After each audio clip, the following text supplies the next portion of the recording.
suffer fools, and he never took no lip. I had a serial libertarian, and he came to talk some shit he said.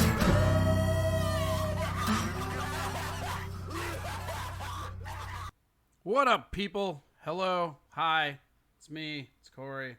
Here we go. Zoom, zoom, zoom, zoom, zoom, zoom, zoom. Hi, how's it going? Hi, welcome. Welcome to another episode of Twitch Tok. My name's Corey Adam. I'm your host. Hello, welcome, hi. How's it going? Dude, what? What, dude? JJ's blood alcohol content. Dude. Oh. We're getting all kinds of notifications in here. Just a hello? Oh, hi. Don't do that to me, man. I thought you had, like, breaking news. I thought you were going to tell me, like, somebody died or something. Like, dude, check it out. Fucking Aaron said something to Adrian, and he snapped and killed him. You know, shit like that. Yes, hello. We actually have, you'll notice, so we are in the transition phase of going from Streamlabs over to Stream Elements. So you'll notice today, and hopefully I get it done over the weekend. Oh, another thing, no show tomorrow. So since Steel Toe is dipping, I'm going to dip out as well. So another 4-day week, and then we'll get back to the 5-week grind. Yep. Hi, how's it going? What to talk about? So how many people here were here yesterday? Most, right? Most people were here yesterday. Boo, LOL. Well, yeah, I'm sorry. I'll tell you what. King Kong, I'll tell you what. I will get up and I will interact with you guys on Discord. Tomorrow I just have so much work to do. You know what? Here's what we'll do. This is what we'll do. This is fair. You can hop on the Discord, King Kong, and we'll talk about it, and I will see if this offer appeals to you or not.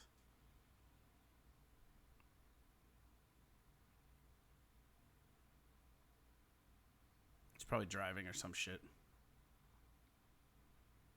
It'll take a second.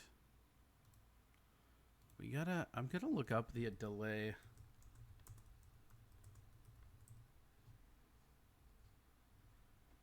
Oh, that's funny. I started looking up how to sync Twitch to Discord, and I got how to sync Twitch, and it did it, so.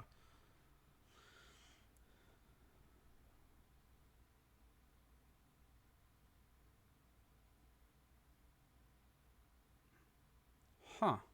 Okay. That's kind of cool.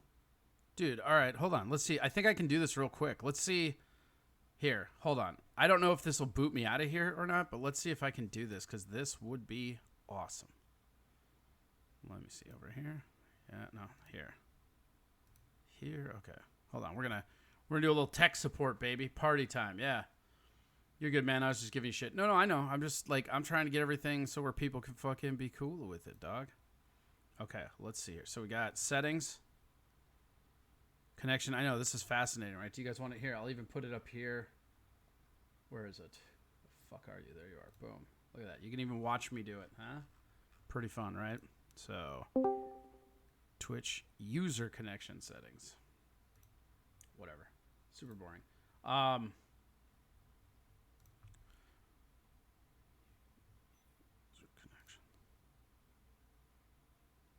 Connections.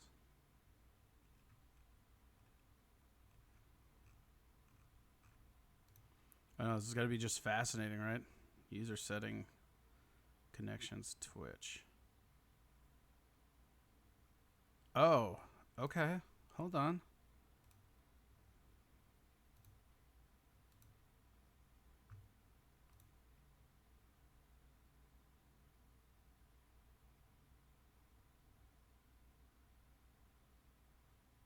There we go.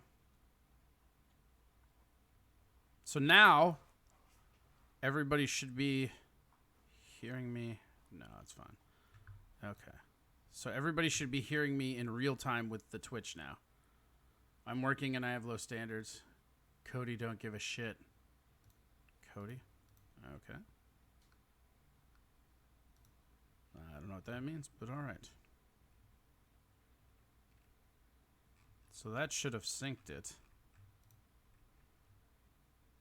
All right. I hear you, but kind of quiet though. Oh yeah, okay. Here, hold on. Let's Let's fix that all about then, huh? Let's pop this up a little bit louder. There we go. Right? There. Is that better? Looks better.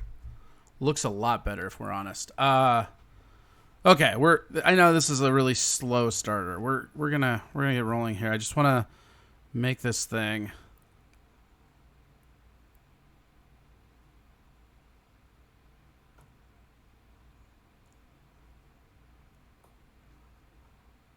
Yeah.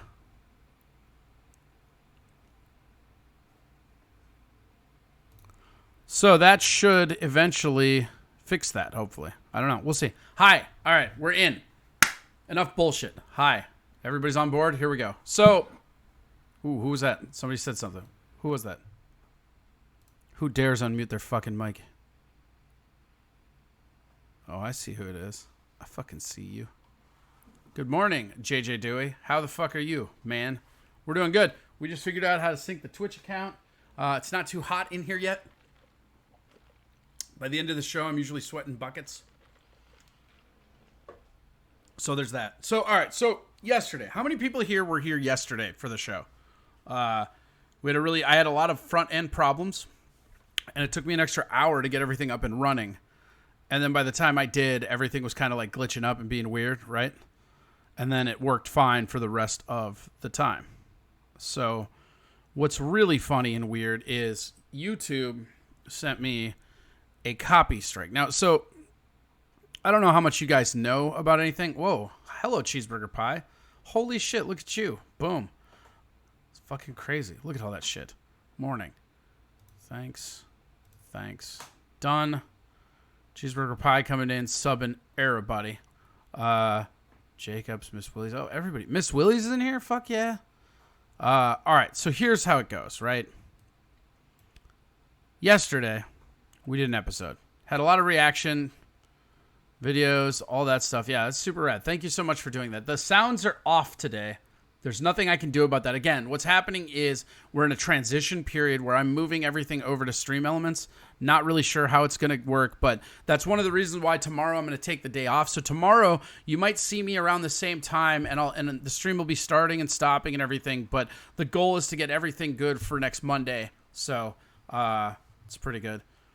JJ's Blood Alcohol Content says, "Damn, Cheeseburger, you spent almost half of what fireworks cost me last night." There you go. Fuck yeah. Cheeseburger Pie in it to win it. All right. So yesterday, I went to go upload. So when I upload my stuff, and you know what? We're going to show you. So let's see. Where's the live stream stuff? Those are kind of the metrics, right? That's what your login page looks like. The funny thing is, I have since we've been doing this show, this is episode 73, I believe. I think that's right. Yeah, I'm pretty sure it was. So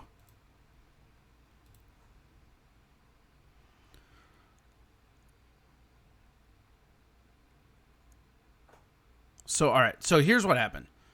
And this is fucking crazy. So yesterday we did the show. I decided I wanted to watch some reaction video stuff because I thought it was pretty fun. And then I got a violation and removal, which was super crazy, right? And I was like, what happened? So I can't even play it. Actually, I was going to play it, but I want to upload this one to YouTube, so I can't play it. But what it was is, and I'll play it on mute here so nobody sees it. There's a kid dancing with another kid, right? And the other kid comes over and just pushes the other kid away and then starts dancing with the other kid. And the problem was it had a half-step thing or whatever. Like the sound was a copyright violation, which is fine. Like you get sound violations on YouTube, it's no big deal, right? But what's really interesting is they gave me a fucking removal, which again, we're 72. So 72 episodes of the show. And I've received 28 flags, which are like copyright flags. And they just edit them out. It's not really that big of a deal, especially because my YouTube's not monetized, so nobody cares. But this was really weird because, again, the guideline hit, and it was super crazy. And the thing that they said is that they sent me the flag, they removed it, and that was really weird to me because normally, like, it doesn't... So here, we'll do this real quick. We'll show you. It's that little screen right there, and it says removed. You can see removed is right here, right? So what's weird is they won't let me upload that one at all. It's removed, right?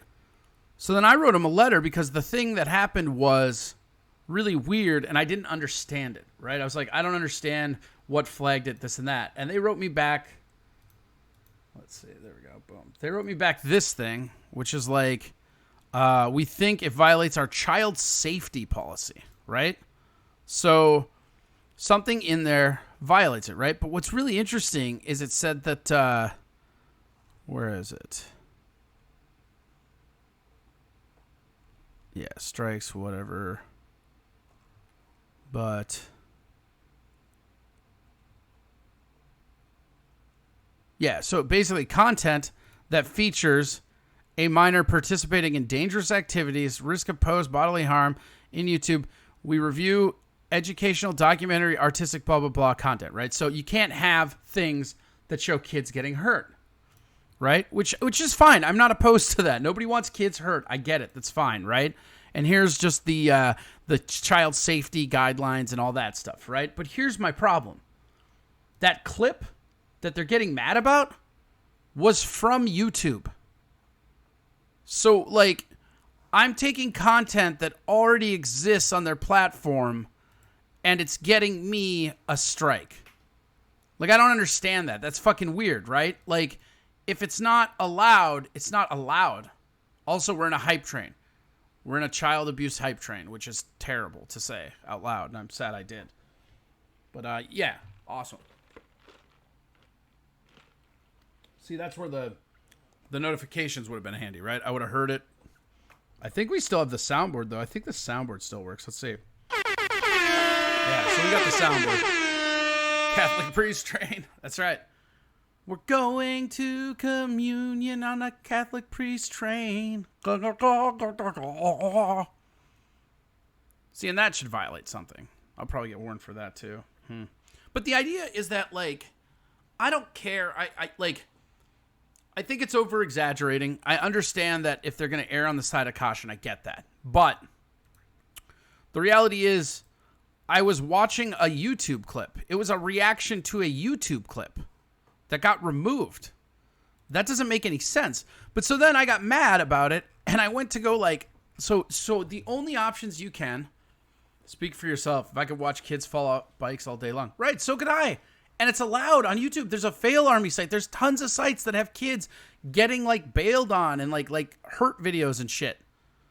But like you're gonna flag it for abuse. It's insane to me, right? Like I don't get it. That's super weird. And the idea that oh shit, we're at level 3 already. We're at a level 3 hype train already. That's crazy. You guys are awesome, man. Just pop in and boom, hype train. But so anyways, I decided that I was going to contact YouTube and, you know, like not challenge it, but I wanted to like appeal it or something like that, right? And so they have this page, which, as you can see, has, you know, all this stuff, blah, blah, blah. But you have a appeals process. Hold on, that doesn't work. Wait, there we go. You can appeal it, right? You can appeal the decision. So I appealed it, and they upheld it. So now I can appeal it again, but if I appeal it again, it goes against me. So right now it's just a warning. But if I try to appeal it again, it goes down as a strike, which I just think is super weird. So then I decided I should probably just contact them and talk to somebody, you know? And this is where it gets weird. If you're not a partner, if you're not like a subscribed partner, there's no real way for you to get in contact with YouTube. Like they have a separate like employee email that if you're a partner or affiliate or whatever their program is, you can go there. But it's so weird because like I Googled it. There's an address and a fax number. You can address or fax, but there's no call number. There's not a landline. There's nobody you can call. It's really weird. And here's like a WikiHow that I found of 7 ways you can contact them. You can contact them through their own app, right? Tweet at YouTube. They're telling you can tweet at them. Like, so like, And this is, I mean, I went through a bunch of stuff before I got to here. And so now, MME35, long time no see. Yeah, what up? Come on. Keep that hype train going. We got a minute 53, level 3. Come on. Come on. Giddy on up now. Although if you don't, those level 3 emojis look pretty sweet though, so whatever.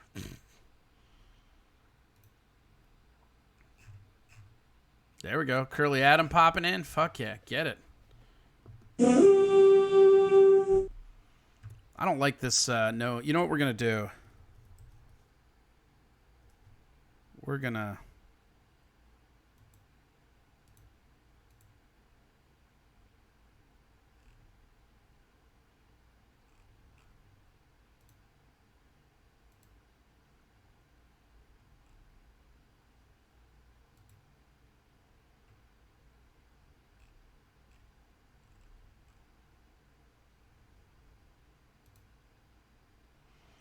There we go.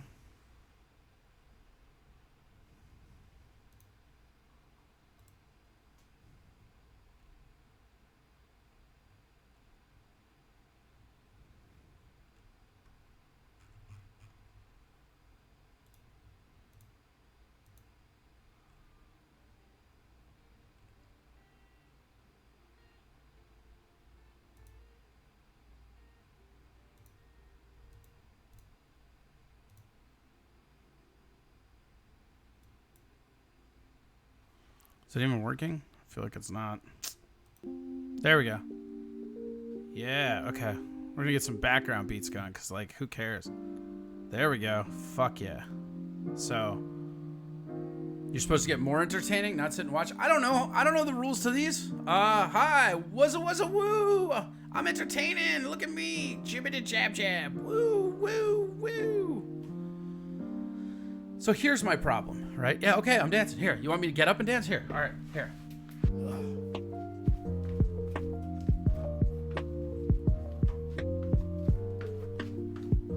There, that's all I got. That's all I got. Too winded. Too winded for hype train. No, we don't do cocaine. This is Twitch. We don't do that here. Family oriented, baby. God damn it. What the fuck? What? They wanted me to be more active for the hype train. Now it better get past. If it doesn't get past level 4, you're getting no cardio out of me ever again. Oh yeah, you want some more shit? Oh shit! Oh shit! You better get to, if you don't get to level 5. If you get to level 5, I'll dance again. Otherwise, I'll just sit here. And catch my breath. It's already fucking hot back here. You know what I'm gonna do? I'm gonna open that door. I don't even care. Hold on.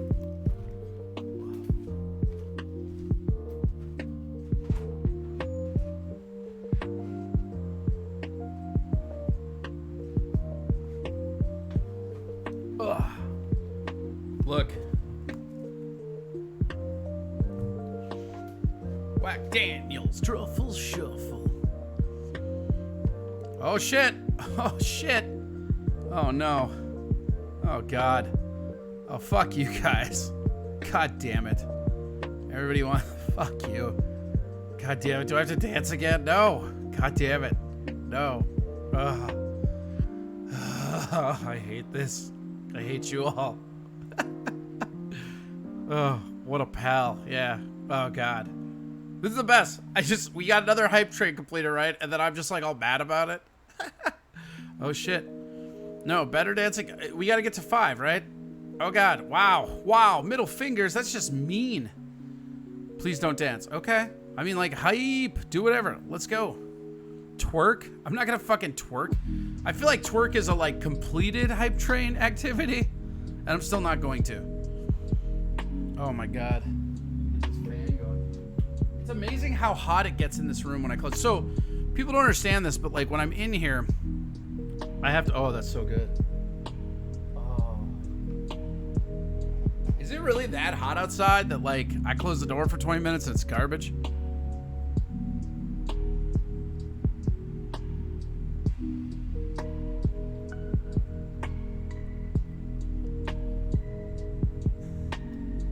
I suggest level number times 10 sit-ups. So level 5 is 50 sit-ups. I'm not doing 50 sit-ups. It's nowhere for me. What is that? Like, am I a scarecrow with a trash fire? What the fuck is that, Rusty Grammar? That's pretty good, though. Driveway dildos. Licking hearts or unicorns. That kind of looks like a dong. I don't like that. I don't really like that. King Kong dong with some chicken and emojis. It's oppressively already heat inside. Yeah, so, like, when I come in here, give me more money and I'll dance. Holy shit, they're doing it. Stop giving me money. Yeah, that's how it went down. I was mad. And now I'm trying to cop out with the level 5. We're at 84. If we complete this 85, I'll do more dancing. So don't do it. Let's just end it here, guys. We don't need to complete a hype train. We don't need to do all that. Nobody wants to see me. Like, I feel like you guys are just rooting for me to have a heart attack on stream. I feel like stop it. Stop it with the 40 bits. I appreciate it, but knock it the fuck off. Just wait till you can donate all the bits you want in 2 minutes and 43 seconds. Stop it? No, that's not what stop it means. Still a long way to go, right? Stop it. You motherfuckers! God damn it! Fuck! God damn it! Fine. I fucking hate you guys.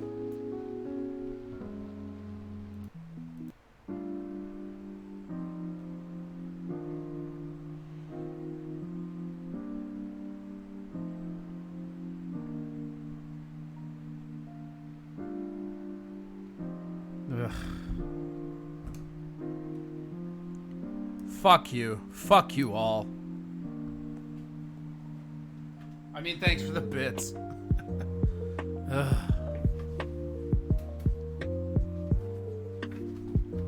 Hey, look, I'm dancing. Oh god, my pants. Oh god. Oh god, my pants. Oh, it's so much cardio. I hate this. Oh god, the chair. God damn it. Just fucking tripped over the chair. I hate this. I already hate this, you guys. Oh god. Ow. Shit's garbage. There we go. Okay. Ready? Ready? Here we go.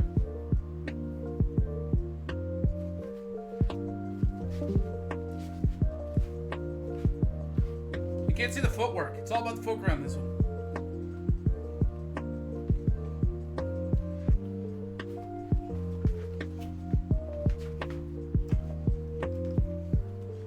Flossing.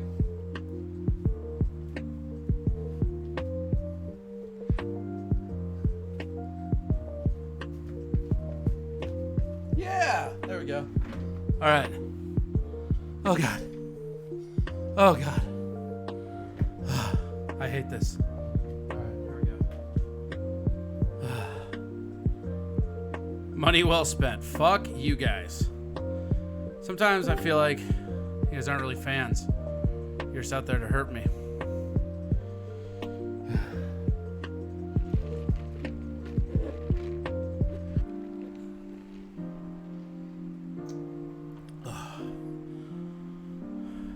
Do you not remember Aaron's mankini?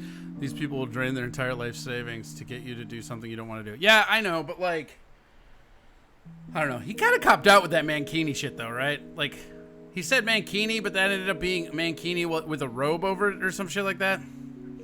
Let me tell you guys, I was at the backstage when he was getting in and out of that thing. You didn't want to see it. Trust me. All right. Anyways, we completed another hype train. Thank you guys so much. I know you only did it to spite me, so I still hate you, but, you know, cop dope big time.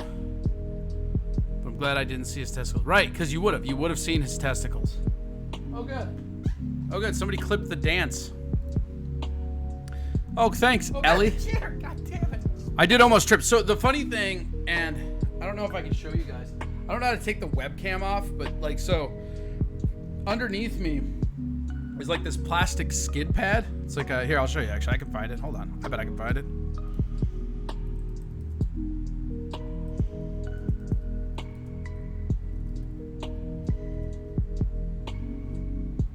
Yeah, fans only. You wish.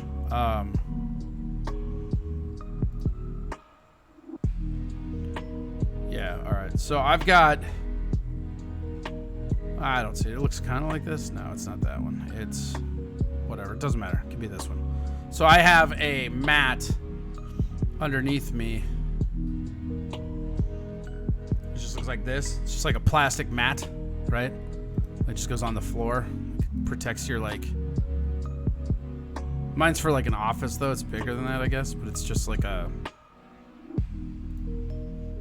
Like one of these. See? Like that. So I got one of those underneath my desk. And in this clip we're about to watch, I literally was falling on it because it skidded out. So I have, like, you know... I got my Crocs on and the plastic, and it just all fucking... It all went awry so fucking quick, is the thing, you see. Hold on. Pop this out. Right. All right, let's watch this clip. Thanks for clipping this, by the way, Ellie. Jerk.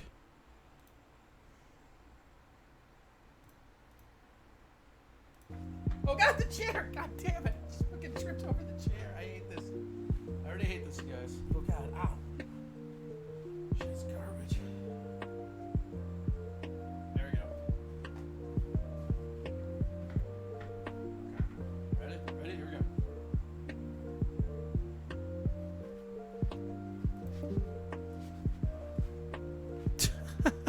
That's what I look like when I dance. Oh, God, the chair! God damn it. Just fucking tripped over the chair. I hate this. I already hate this, you guys. Oh, God. Ow. Shit's garbage. There we go. All right. Yeah, we're gonna have music this whole thing. I don't care. Yeah, you're right. I can do that, can't I, Mr. Approachable? So, like...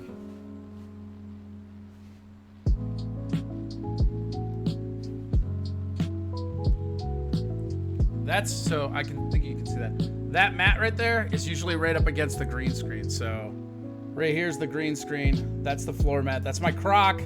And then that's how much it slipped while I was dancing because I'm a fat fuck. Do you see that?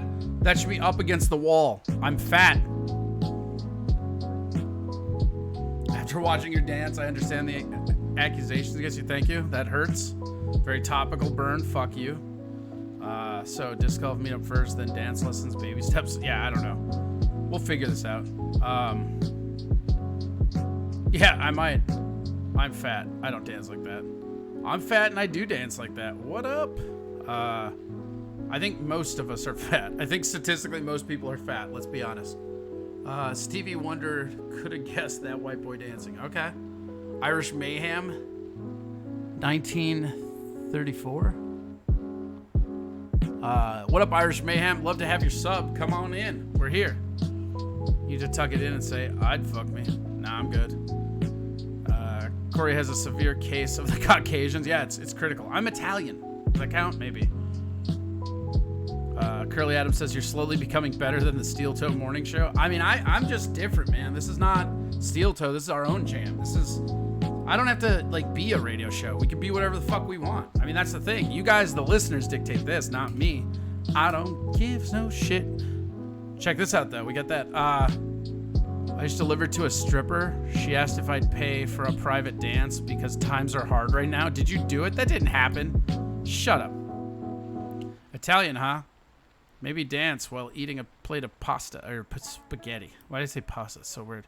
Ellie says, has always been better. Fixed it for you. Thank you. King Kong Dong, wait, are you on here? That's not true, right? There's no way that's true. Get on Discord. There's no way that's true. You're full of shit, aren't you? In my head, he's not responding because he actually took her up on the lap dance offer. He's like, fuck yeah, they are. No joke. I just seriously delivered to a stripper in the sketchiest part of St. Cloud. And she goes, we aren't getting back anytime soon to the strip club. Would you want a private dance? And I was like, hell no. Because I don't know what. You don't want a private dance? Huh? I don't believe. See, I think you got the private dance and you're lying to us. No, I didn't. I just got asked about it. Uh-huh. Like, asked about, like, how you were planning on paying for it? No. Was it a speedy delivery? Hey, you did so good delivering this package. I have a storing crate you want to help me fill? Did you offer a ride along?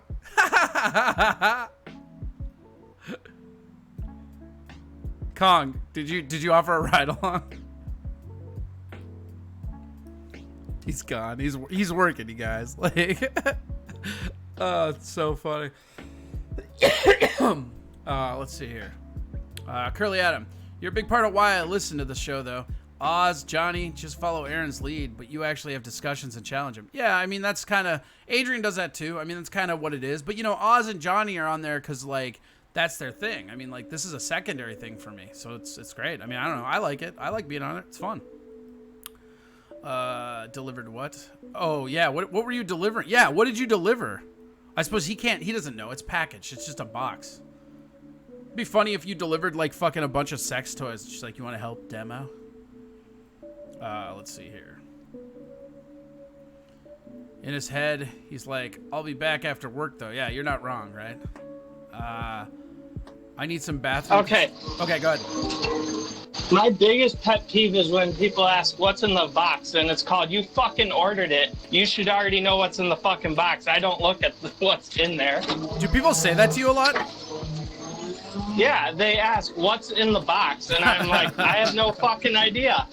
Well, like, and even if you knew, you'd be fired immediately, right? Because that means you'd opened it. Yeah. That's so weird. I just don't understand people. That's like people when they go into the gas station and shit, and they like tell the gas station person, "Oh, how about that weather?" You know? Yeah. Sandy goes, "What are you, FedEx or UPS?" He's not gonna tell you because he's not gonna get in trouble. He's a delivery person. That's all you need to know. Stop trying to get him to admit stuff.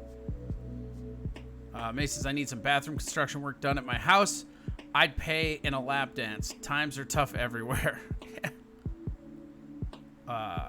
I bet Jeremy would be okay with that if it was like good craftsmanship too. He'd be like, well, what are you gonna do?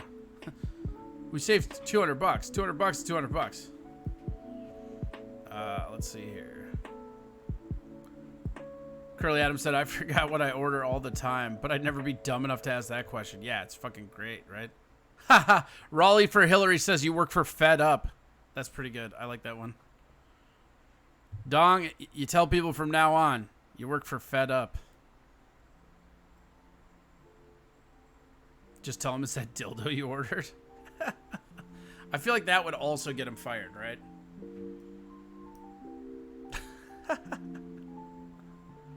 Oh. It's a tile work. I'd throw a massage in. No happy ending, though. Well, depends on how good the tile work is, right? I mean, shit. If it's really good tile, I'll throw in the happy end. It's fine. Just gotta get that bathroom tile, you know?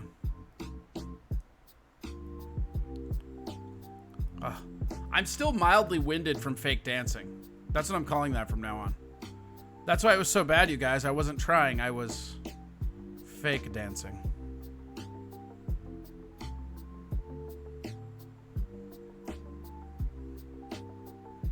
Do I have to show bug crack? When? Oh, for the tile? Who knows? I mean, if he's buying the tile, it would be the least I could do. Yeah, right? You're not a jerk. JJ's blood alcohol content. I don't do tile, but I could put down a bath mat for you. That's great. Lap dance, huh? Here's a bath mat. Curly Adam, the biggest lie ever told in school, there's no such thing as a dumb question. That's right, there's lots of dumb questions. But more importantly, there's condescending answers. Pretty good. Jeffrey, are you out there discing today? Saw Rogers in here. I don't know if he's actually here. Yeah, I'm actually on my way to Blue Ribbon Pines right now. Oh, gross, dude. Like, I admire your dedication, but, like, it's like a fat man's armpit out there. Yeah, it's fucking Africa hot out here. It's going to get worse, too. It's already 89 degrees according to my car, and I think we're going to spike around 95. But you're still just fucking playing through, huh? Yeah, I'm going to go get it done tomorrow. My wife's working, and I got both kids home with me, and I only have one appointment today at 4 o'clock again. So I figured I'd go spend the day outside. It's better than sitting on my dick watching TV. No, do you have central air at your house? Oh, yeah, we do. Well, then no, it's not better than sitting on your dick in front of TV. Well, I don't know. I'm was gonna laugh. thinking about I'm gonna flying laugh back- when I read about you dying of heat stroke. Stay hydrated, bro. I got 64 ounces of water in my little Gatorade coolers. I'm gonna be just fine. All right. Well, Yeah, I'm excited about it. Yeah. We're getting closer, I was baby. gonna go. Fight Island, week and a half away. Yeah, buddy. I was gonna head back up to Clearwater, but it's I didn't want to buy the membership. It's $250 to hang out for the weekend, and I didn't want to do that. So I figured I'll just go play Blue Ribbon for $8 and still have a great round. Yeah, no, that makes lots of sense. Yeah, yesterday was still open to the public, kind of. I mean, I kind of got chastised for being there by Kale, but then he realized that we had a lot of friends in common. He was like, "Oh, you're cool. You can hang out." But I didn't know him before yesterday. They're not open before, or what? Yesterday was supposed to be closed to the public, but I got up there like 8:30, and I was already out throwing the round, and I talked to him after I finished it, and I was just hanging out bullshitting with some pros from Colorado, and he pulled up in his golf cart and was like, "Hey, what's up, guys?" And then he looked at me, and he's like, "Hey, I don't know you. Who are you?" And I told him who I was, and he said, "Hey, are you a member here?" And I said, "No, I'm not. I just big disc golf fan. I knew the tournament was this weekend and thought I could come up and play around and check out your course," and told him how nice it was, and then I told him that my home course is Blue Ribbon, and I'm friends with Ray Jordan and Andy Kennard. We put on the Rocket tournament there every year. And he's like, "Oh, yeah, I know you guys. You're cool. You can hang out. But, if you're going to stick around for the weekend, we need you to sign up because it's supposed to be members only." Why didn't you sign So up? that's You're kind probably going to be there a bunch anyways. Yeah, it's $250, man. We're doing... Whatever, dude. Mr. Fucking, getting out of work to go play golf because you have a meeting later. You're fine. Shut the fuck up. I've seen your house. Calm down. You can support. You know it, you prick. I told him I'd pay a day rate. He said, we're not doing anything like that. But, he was cool. So I was going to go back up there today, but I didn't want to fork out the $250. Yeah, right. My kid's birthday's in 2 weeks, and I got to buy him a bike and rent some inflatable shit and have a party at the house. So money will be better spent there. Maybe. I mean, that's one day versus a whole season, bro. Here's what you should have done is spend that money on the membership and then just taking your kid disc golfing for his birthday. That's true. I do drag James around the course almost at least once a week. How big is he getting now? How old is James? He'll be 7 on the 21st. God, I'm so fucking old. Yeah, and Harper's already 2. I remember when you had that kid.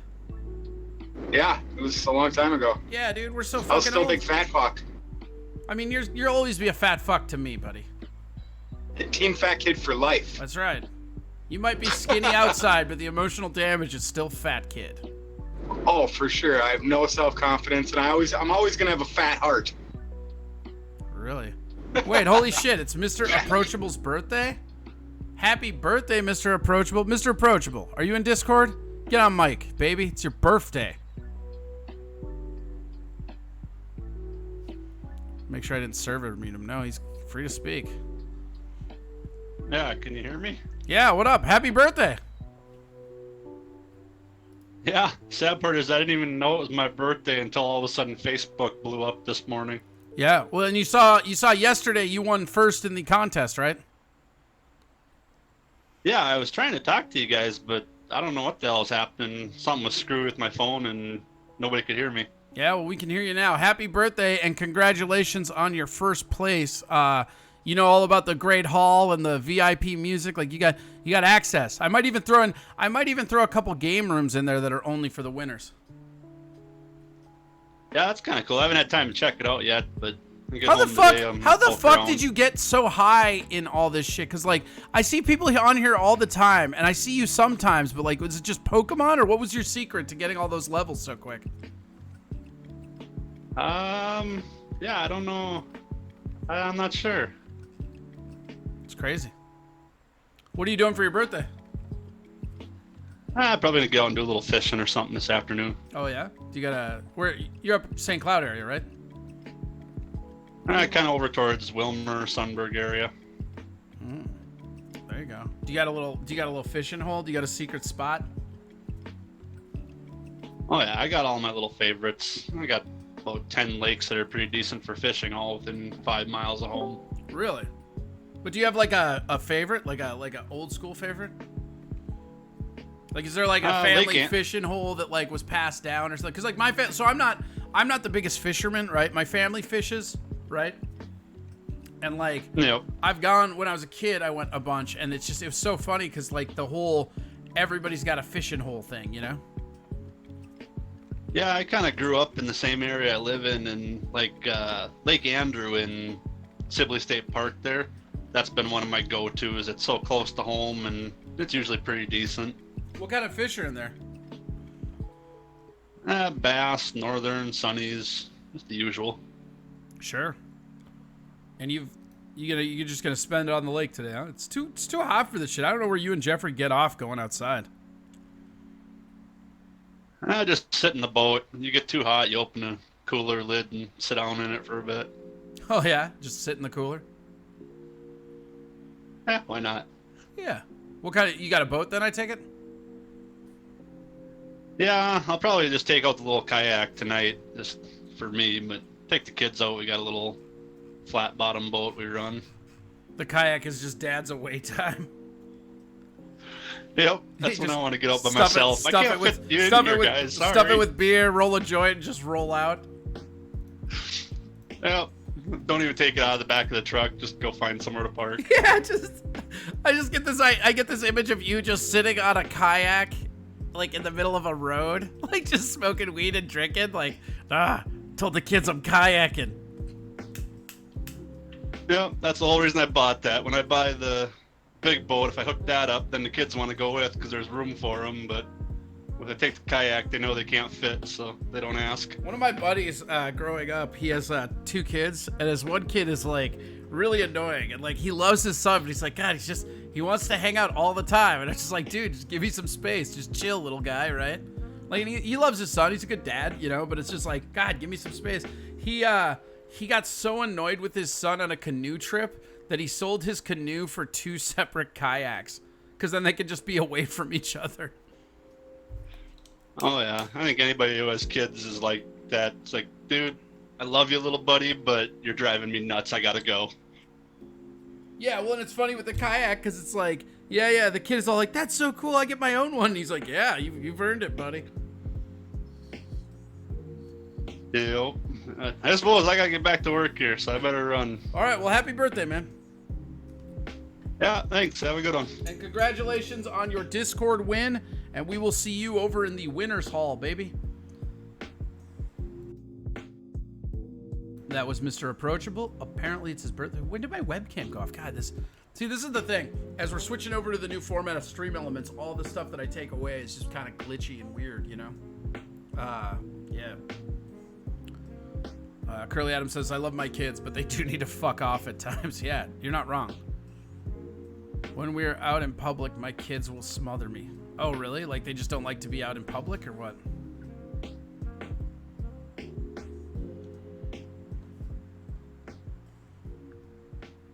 Yeah, everyone has their own kayak. If we're in a boat, the kids is either behind me on a tube or happy to sit in her seat and listen to the stereo. Yeah, that's exactly it. You gotta trick kids into like figuring out or going to do a thing that they think is super awesome.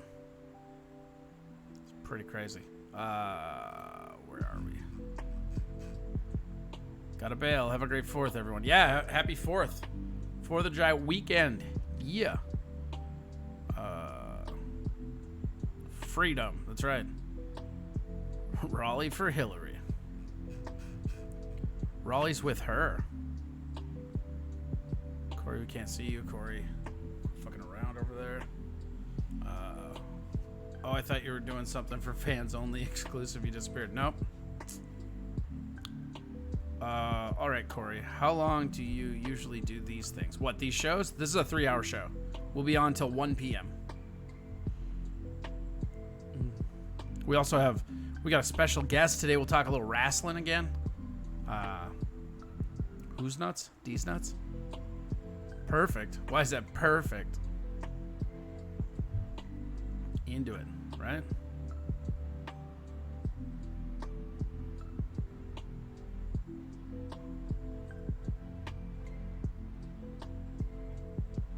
Same guest? Yeah, well, he's going to be our resident wrestling expert, I think, is what we're going to do. That's how we're gonna do all this stuff. We're gonna make everything super rad, and we're gonna have regular stuff. It's Thursday. Yeah, Thursdays is Wresslin. Wresslin with Russell. There we go. Hey, John, are you in here? I think he was in the Discord. I thought I saw him. Yeah, man. Oh, whoa. Instantaneous. So the syncing's working. Yes. Oh, yeah, pretty good. I'm listening and watching, and I'm doing it all. Yeah, so Discord. So Discord should be linked with Twitch now, so there shouldn't be a delay between the two. No, there's a little delay. Okay, but it's better than it was? Yeah. Okay. Well, that's... So I just watch you on Twitch and then turn the volume down. I'm not stupid. How are you, sir? I'm good. How are you doing, man? Pretty good. Glad to hear that. Yeah.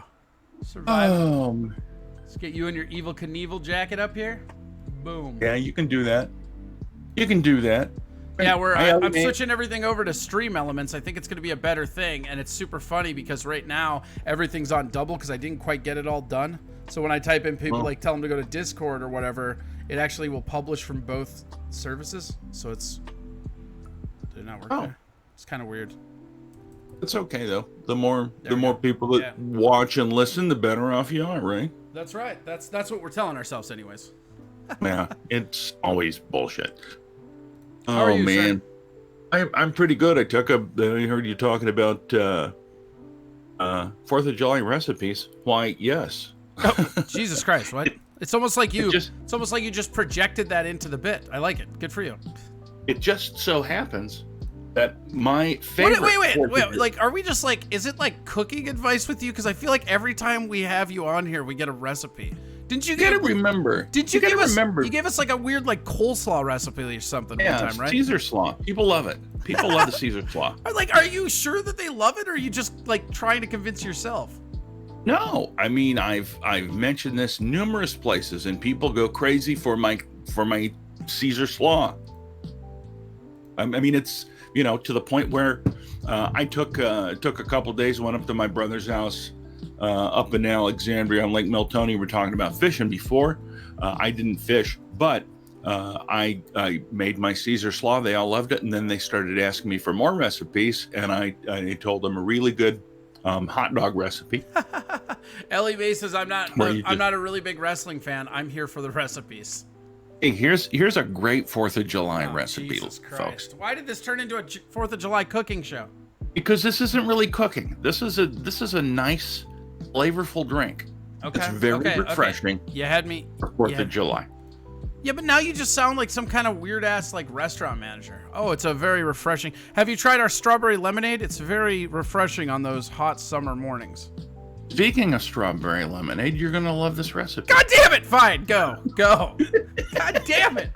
Fucking assholes. No, what I like to do is on a nice hot day like today, one of my favorite vodkas is Baks, B-A-K-S. Never heard imported vodka with bison grass. I love it.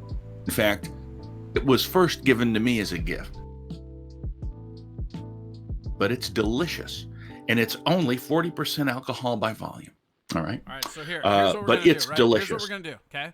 You give the recipe. I'll interject so I don't interrupt you. But I'm gonna mute my mic because I have all these fans going on. I'm trying to get like. You got 34 fans watching right now. Rookie mistake, John.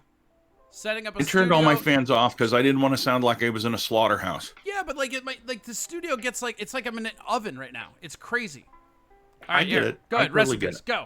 Anyway, you take your bison, your vodka with bison grass, and you pour some of that into a glass.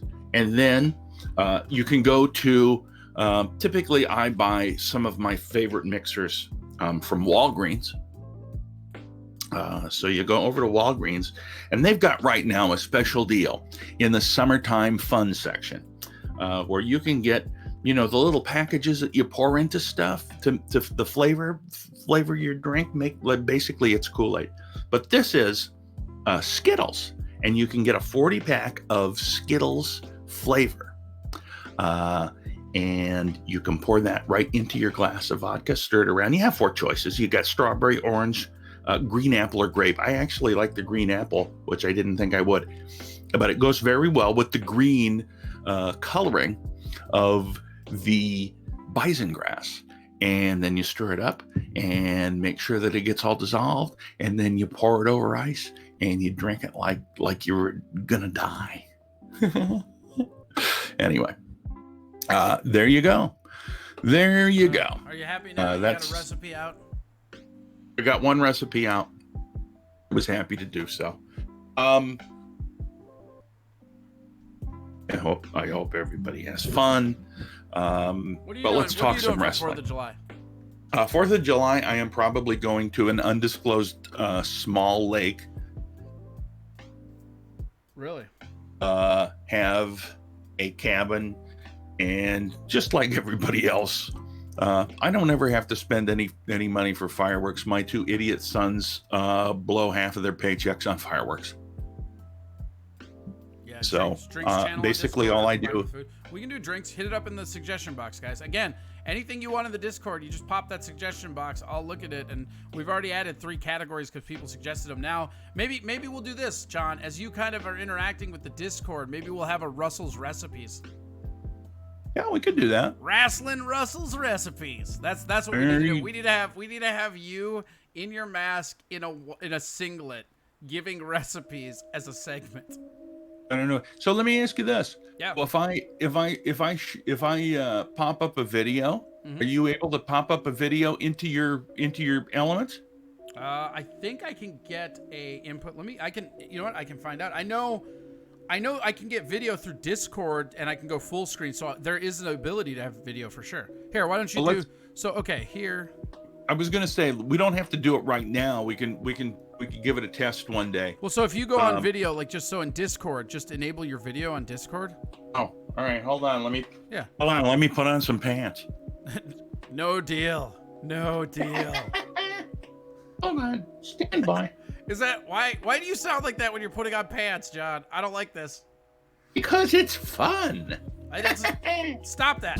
Fucking quit it. Well, this got creepy early. That was delightful.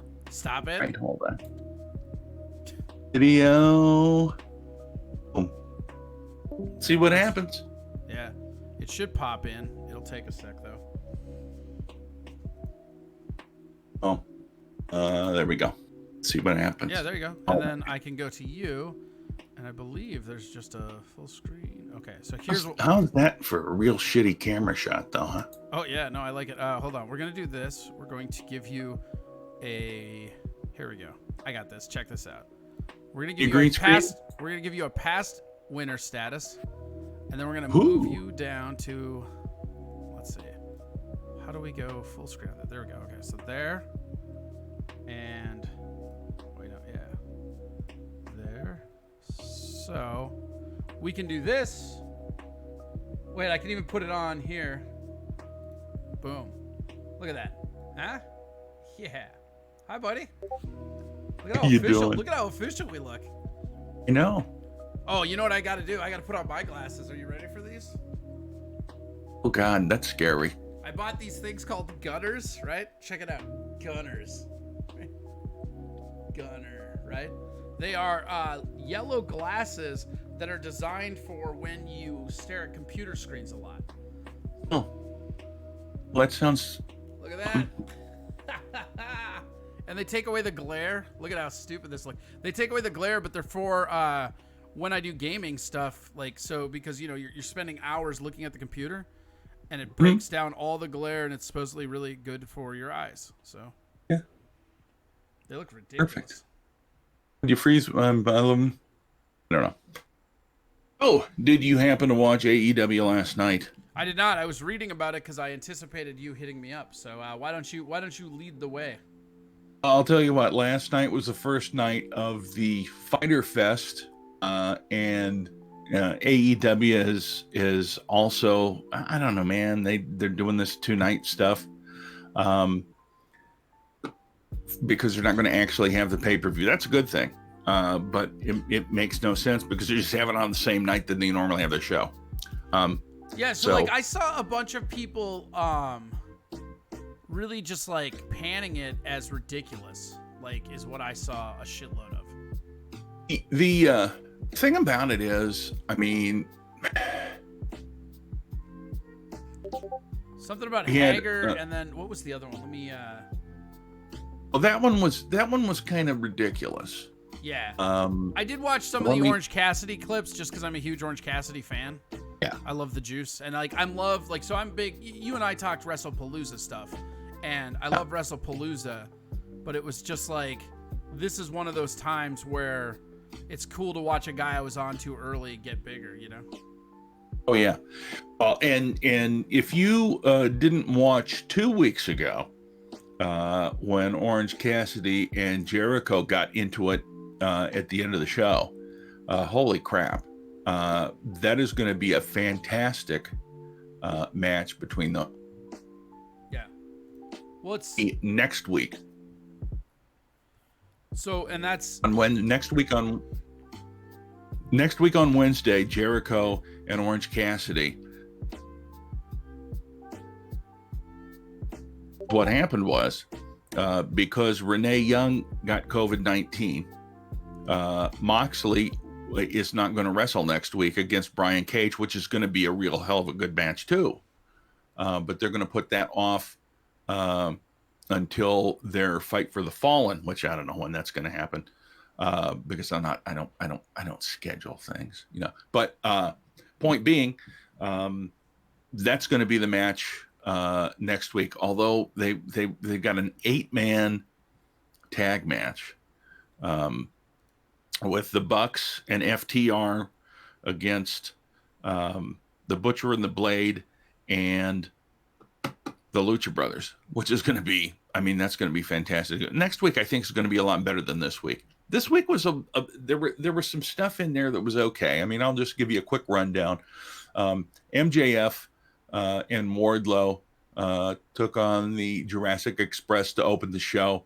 There was some good parts to it. It was enjoyable. Jurassic Express wins.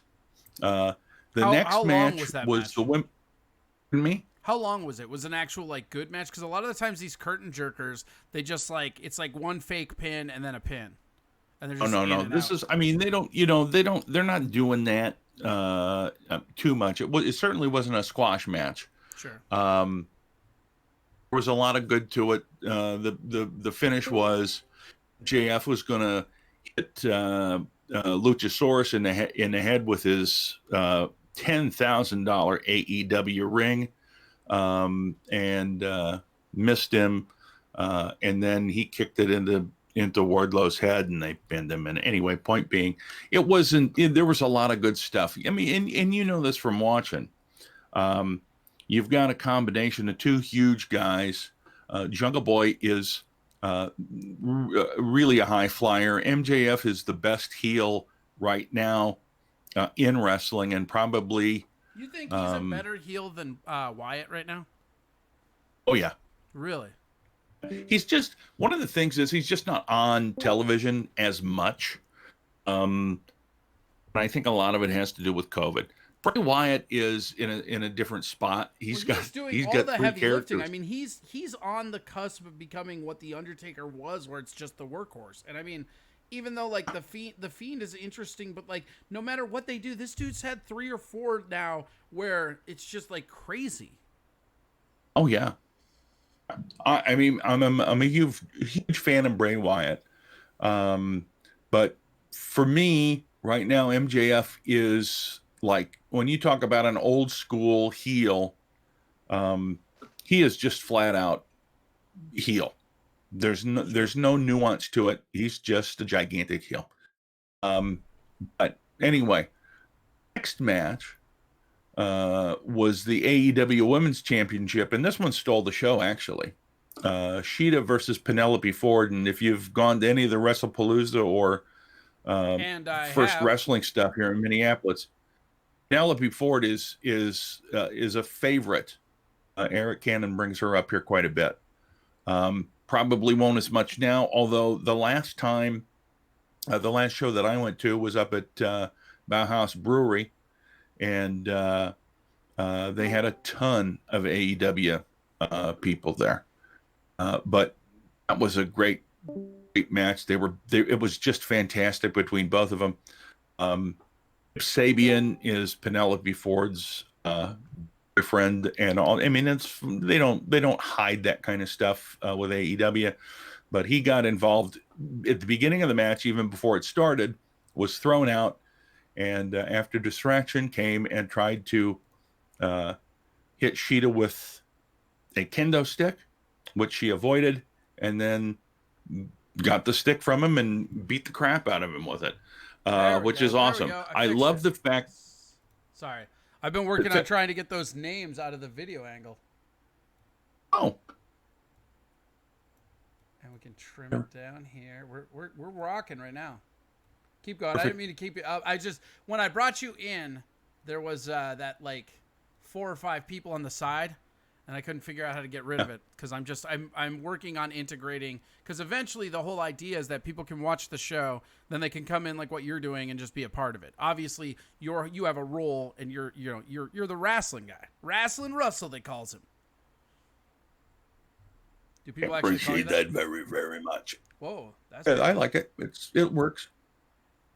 Anyway, I'll just that float was over your that was a pants. nice match. Check it out. I'm on your pants.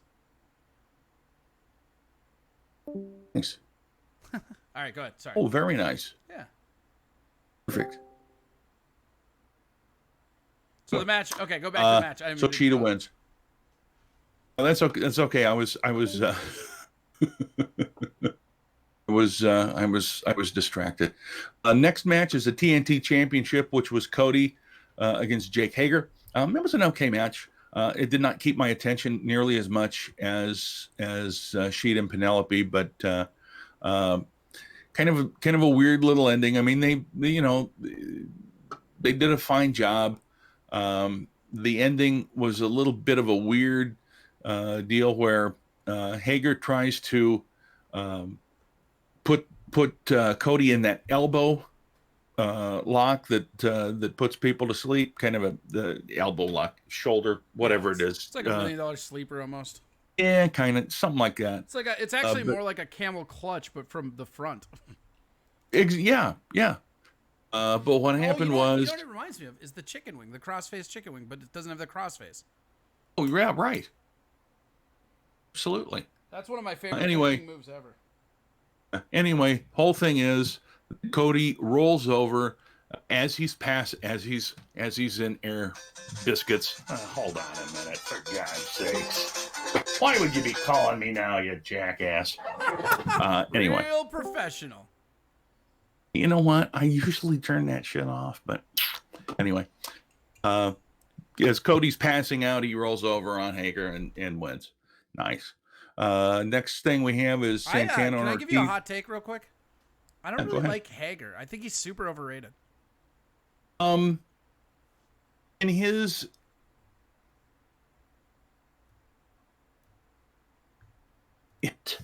within the inner circle group, I think he is fulfilling a role.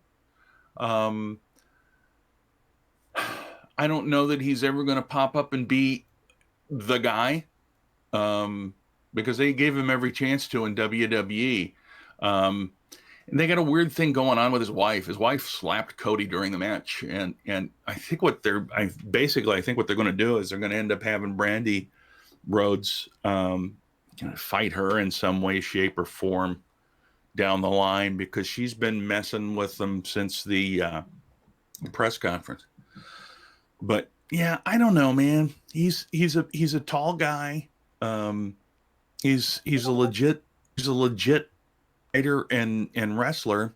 I just don't think he's that good. I have friends of mine that because we used to watch a lot of independent stuff, because AEW is the closest to name brand wrestling that I take in. I don't think as a wrestling fan I can ever turn my back on WrestleMania.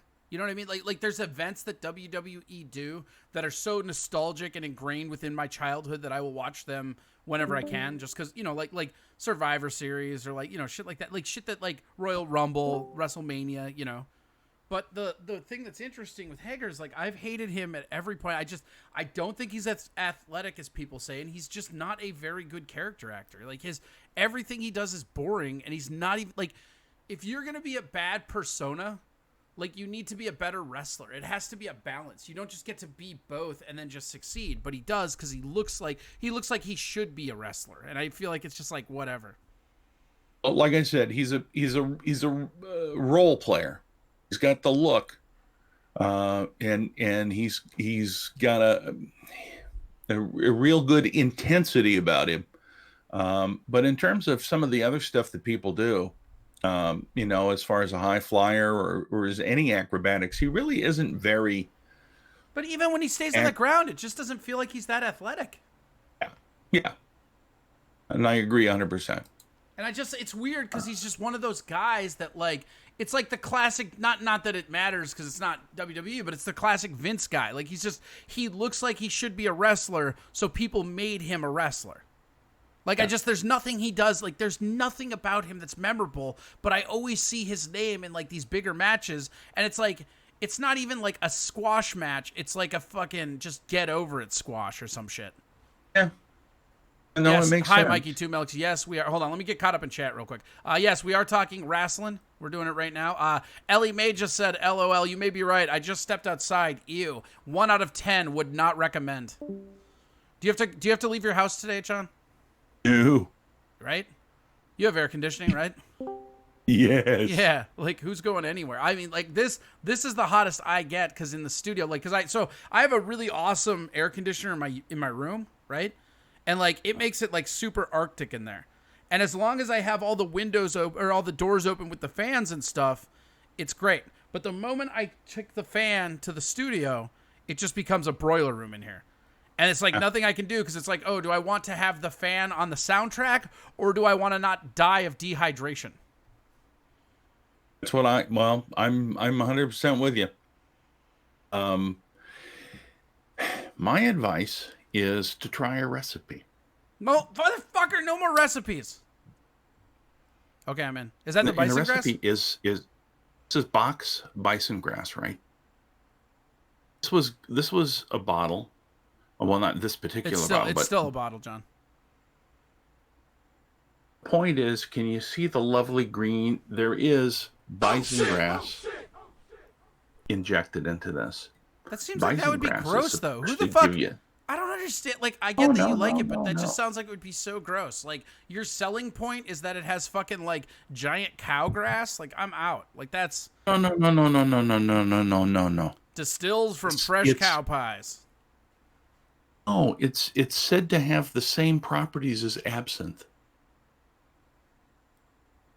Really? All right, I'm back in. Thank you. See? And then the easy part is you just add some little flavor. You had me at probably a hallucinogen. Anyway. All right, continue. Sorry. No, it's okay. I just got off the track. That's all right. Then we had a tag match between Tano and Ortiz against Private Party. Tell people Again, there are 3 people that are it was just asking. Tell them again what event we're going over. It was the last AEW. Yeah, the last AEW, which was last night. Are they titling it, or is it just an episode since they're not doing pay-per-views? Well, so this one is Fyter Fest. Yeah, that's what I thought. This week and next week are Fyter Fest. Your screen just went off on the Twitch. Oh, that's because you're working. Anyway, and then there's also going to be a Fight for the Fallen because Moxley and Brian Cage got moved to that one. If I'm being redundant, that's okay. But the Santana Ortiz Private Party match was, okay. The big part about this one is, and he's been out here the whole time, is Jericho was on the announce team again. And if you're a fan of Corey Adam, you should probably watch AEW anytime that Chris Jericho is going to be the on the announce team. Because he's just so fantastic. I fucking Chris Jericho, man. I tried so hard to hate that man for so long. But at some point you just can't. You're just like, God damn it. Because, like, I always thought Jericho, when he first came to WWE, right? I always thought that he was one of the more overrated guys. I thought he was a good wrestler. But he never impressed me on the mic. And, like, he was okay as a heel, but he was never really good as a babyface to me in his early days, right? And then like he leaves and he goes to the like where he's doing all the indies in New Japan and stuff. And I'm like, wait a minute, this guy is awesome. And I'm like, no, that's Jericho. I fucking hate him. And then he gets to AEW and I'm like, God damn it, this dude's awesome. And I'm like, oh. And then it was bit of the bubbly where I'm finally like, yeah, all right, fine. Like I think like if he keeps going at this pace, because it's like the commentary thing is so interesting to me because I'm sure you'll agree on this. It's like when Taz was on the commentary team of WWE. You're like, oh shit, and this dude can run commentary? Like, is there, at this point, literally, is there anything Chris Jericho cannot do? I think not. There's gosh. When you talk about him coming into WWE thinking he was overrated, and here's the thing. Go back and look on one of the Monday Nitros. Literally one of the funniest things he ever did was when he was in a feud. So WCW was in a position where they kind of paid attention to the big top built, the top names, the headline guys. But guys like Jericho, they just sort of like, they didn't give a crap about him. But because he didn't give a crap about him, they kind of let him do what they wanted to. And Jericho had this feud, or he wanted to get into a feud. I mean, a lot of them were just creating stuff on the fly, right? Yeah. So he wants to get a shot at whatever title Dean Malenko has. And Dean Malenko was always known as the man of 1,000 holds. And Jericho's deal on one Monday Nitro was, I have way more holds than 1,000. In fact, here's my list of holds. And he starts reading them after he's beat somebody. And he's like, headlock, armbar. And he goes through a whole bunch of other stuff. And then about every fifth or sixth one, he just says, arm. And they go to a commercial, and he's still reading this list because they were just, he was just doing it. And they finally pulled, had people pull him off and says, give me back my list. You got to go watch it because I can't do it justice just trying to describe it. But yeah, Jericho, gosh, he's got a CBC series, that's about him trying to be an actor after wrestling. He's also the primary force behind Dark Side of the Ring. Nobody talks about that. Yeah. Like, look at the credits. Like, he's like, it's seriously, he's everywhere. Is there anything that motherfucker cannot do? It's crazy town. We're going on that boat trip. Yeah, when is that happening? Is that for sure going to be the date? Well, the dates are set. It's February 1st to the 5th, and if you'd like to go, you can get on a waiting list because it's sold out. Once it was open to the public, it sold out in 4 days. How much is it? I can't. I think like I'm in a room with my buddy Big Ace and his cousin. And I think it's like $1,500 each. That's not how many days? 5. That's not bad at all. Do you guys stop anywhere, or is it just a straight cruise? It goes from Miami to the Bahamas. Yeah.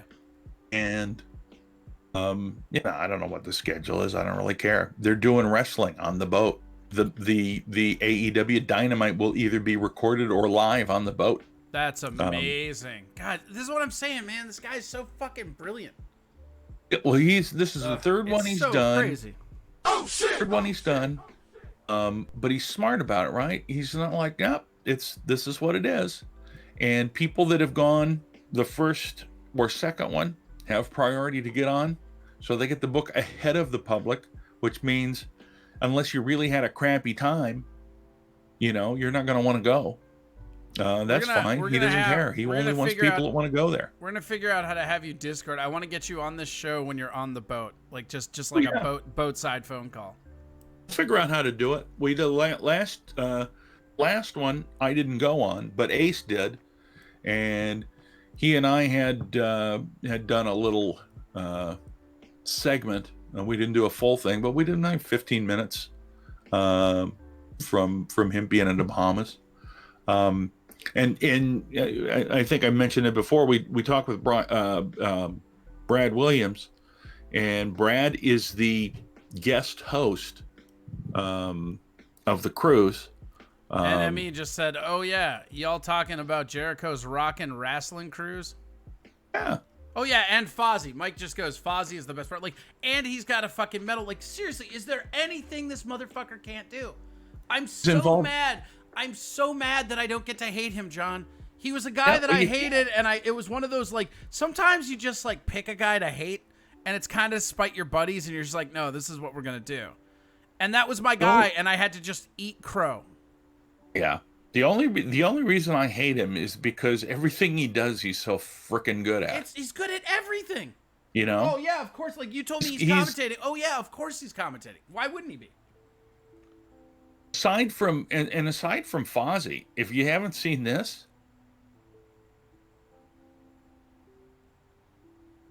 project with a group of guys, and I don't know how many are with Fozzy, but I haven't seen the whole. You cut out. We didn't get what you said.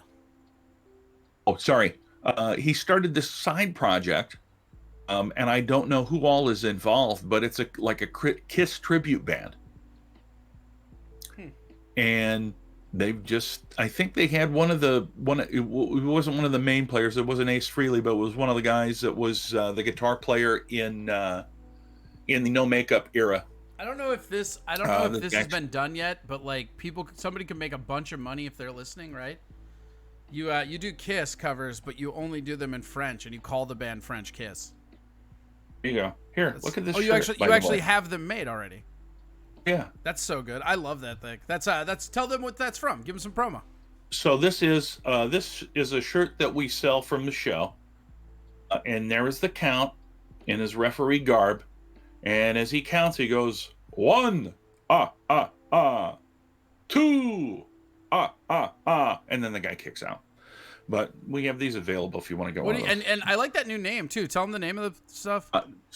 So our show on Tuesday night is called the 2 Count, and it's 2 count for a couple of reasons. One is because a lot of people kick out at 2, but the other reason is my kingdom for a 1 kick out. I swear to God, like that's one of the things. Oh, I've seen it a bunch. You know who used to do it all the time, and so when we had that conversation last week about the counts, I went back and watched.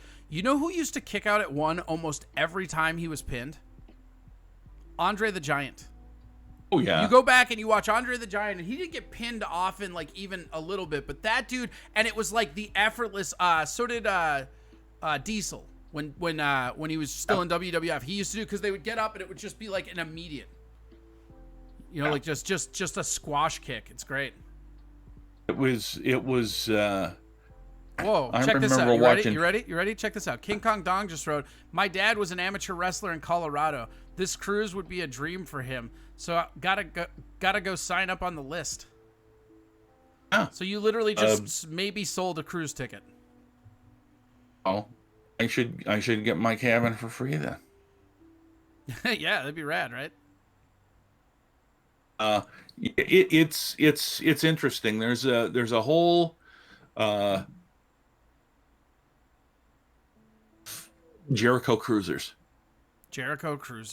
And it's just insane.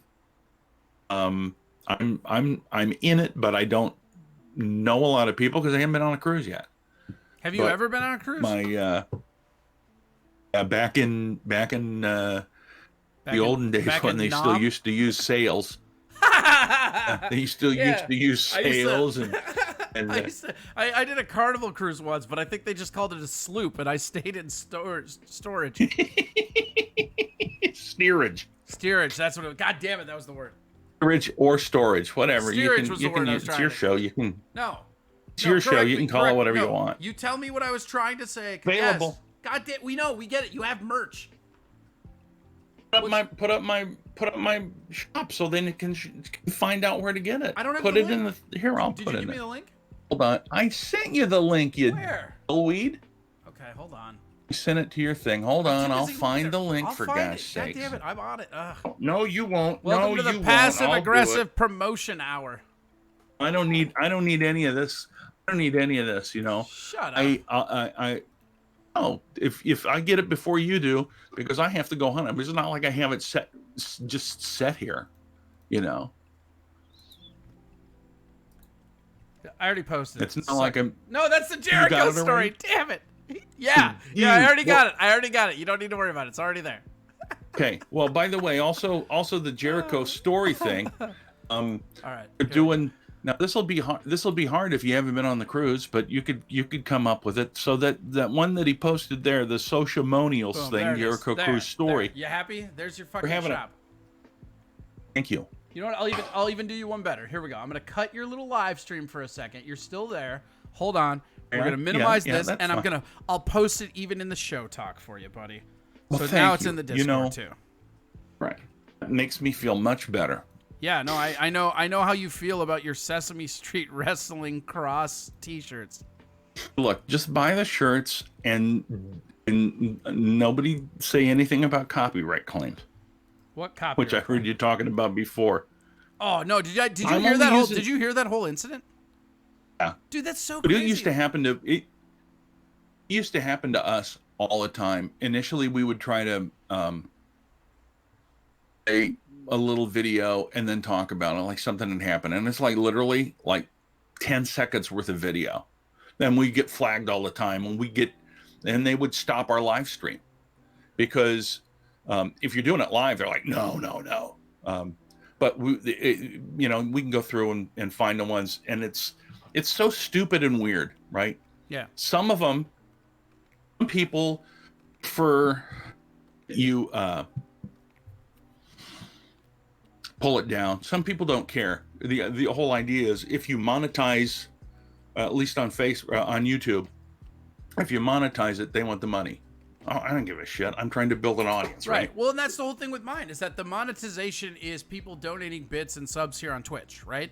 Like, I don't care. The YouTube is just because, like, well, I might as well put it out there. And eventually I'm going to get a Libsyn account, and I'm just going to release them parts as podcasts, too, because, like, might as well just make the content available everywhere. But I've already made money on it, so there's no real reason. But, like, Facebook, like, it's the whole reason why everything's driving away. But YouTube is now becoming Facebook, and that's why people started, like, left Facebook. Facebook just bought out Mixer because they fucking tanked Facebook Live so hard. I mean, this is what I was trying to tell people, and everybody thought I was crazy. When this pandemic started, I think you and I had a conversation about that, where I told everybody, you got to get on Twitch. Eventually, that will be a monetization hub. And everybody, like, you listened, and you were like, yeah, I'm going to do that with your, because you have a multicasting thing that did it everywhere. But a lot of people are like, no, I want to do it on Instagram and Facebook for the exposure. It's like, bitch, your landlord doesn't take exposure when the bills are due. And, like, why put all this effort on laying this groundwork if you're not going to monetize it? That seems weird to me as a capitalist. The YouTube I shit mean, is I'll insane, be though. They flagged me for something that I was watching that was literally a YouTube clip. Like, that makes no sense. It's really weird. Like, you ever watch Botchamania? Yes. I love Botchamania. You know what that is, right? Yes. Botchamania is one of the best things that's out there. Explain it to the listeners. Because there. So in wrestling, if there's a screw up, they call it a botch. And this guy has been putting together these clips from all types of wrestling, WWE, ROH, Impact, New Japan, Indies, anything where there's a huge botch, and it doesn't even have to be that huge. Some of it's just you can hear people talking, calling out their spots as they're wrestling. But anyway, he puts together the show, and it's all clips. So he was getting copyright flagged, right? So what he did was he's got, and I'm doing this to the screen because it's going to make much more sense. It makes no sense. I don't even know how I can do it. He has the actual video now on YouTube. If you go look up Botchamania, and it's hilarious. And he's got a bunch of fan people that do stuff, but he's got the actual video in about 40% of the screen.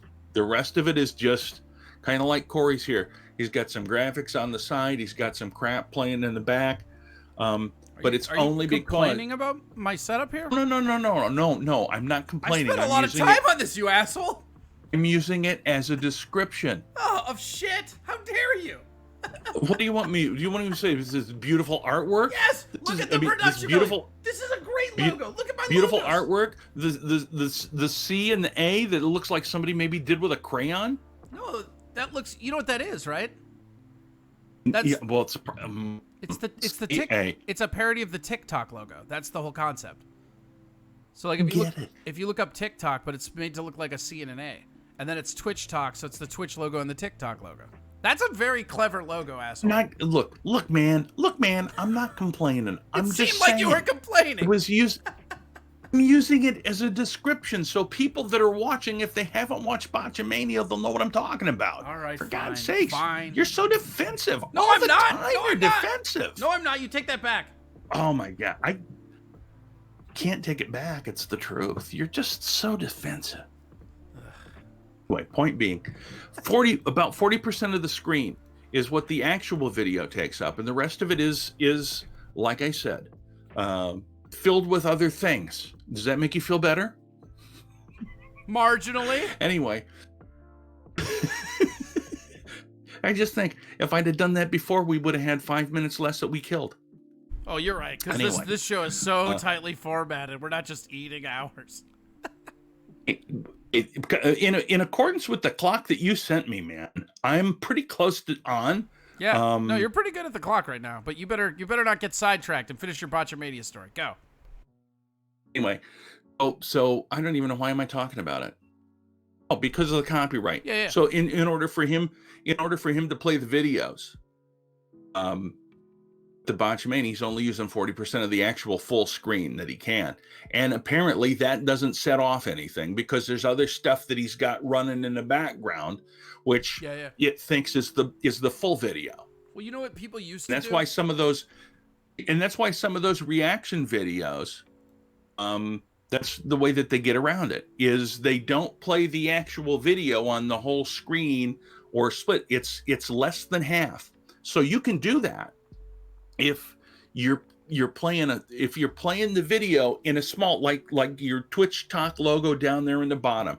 If you were to play the video there and then show the rest of you as a reaction, I think you're okay. You're still gonna like this? Like this? Yeah. If I was down there and let's say I was the oh my God, that is a big head. Anyway, yeah, see, there's the reaction. This is just like it is. And that's the way, because now you are the dominant video and my part of the video is not.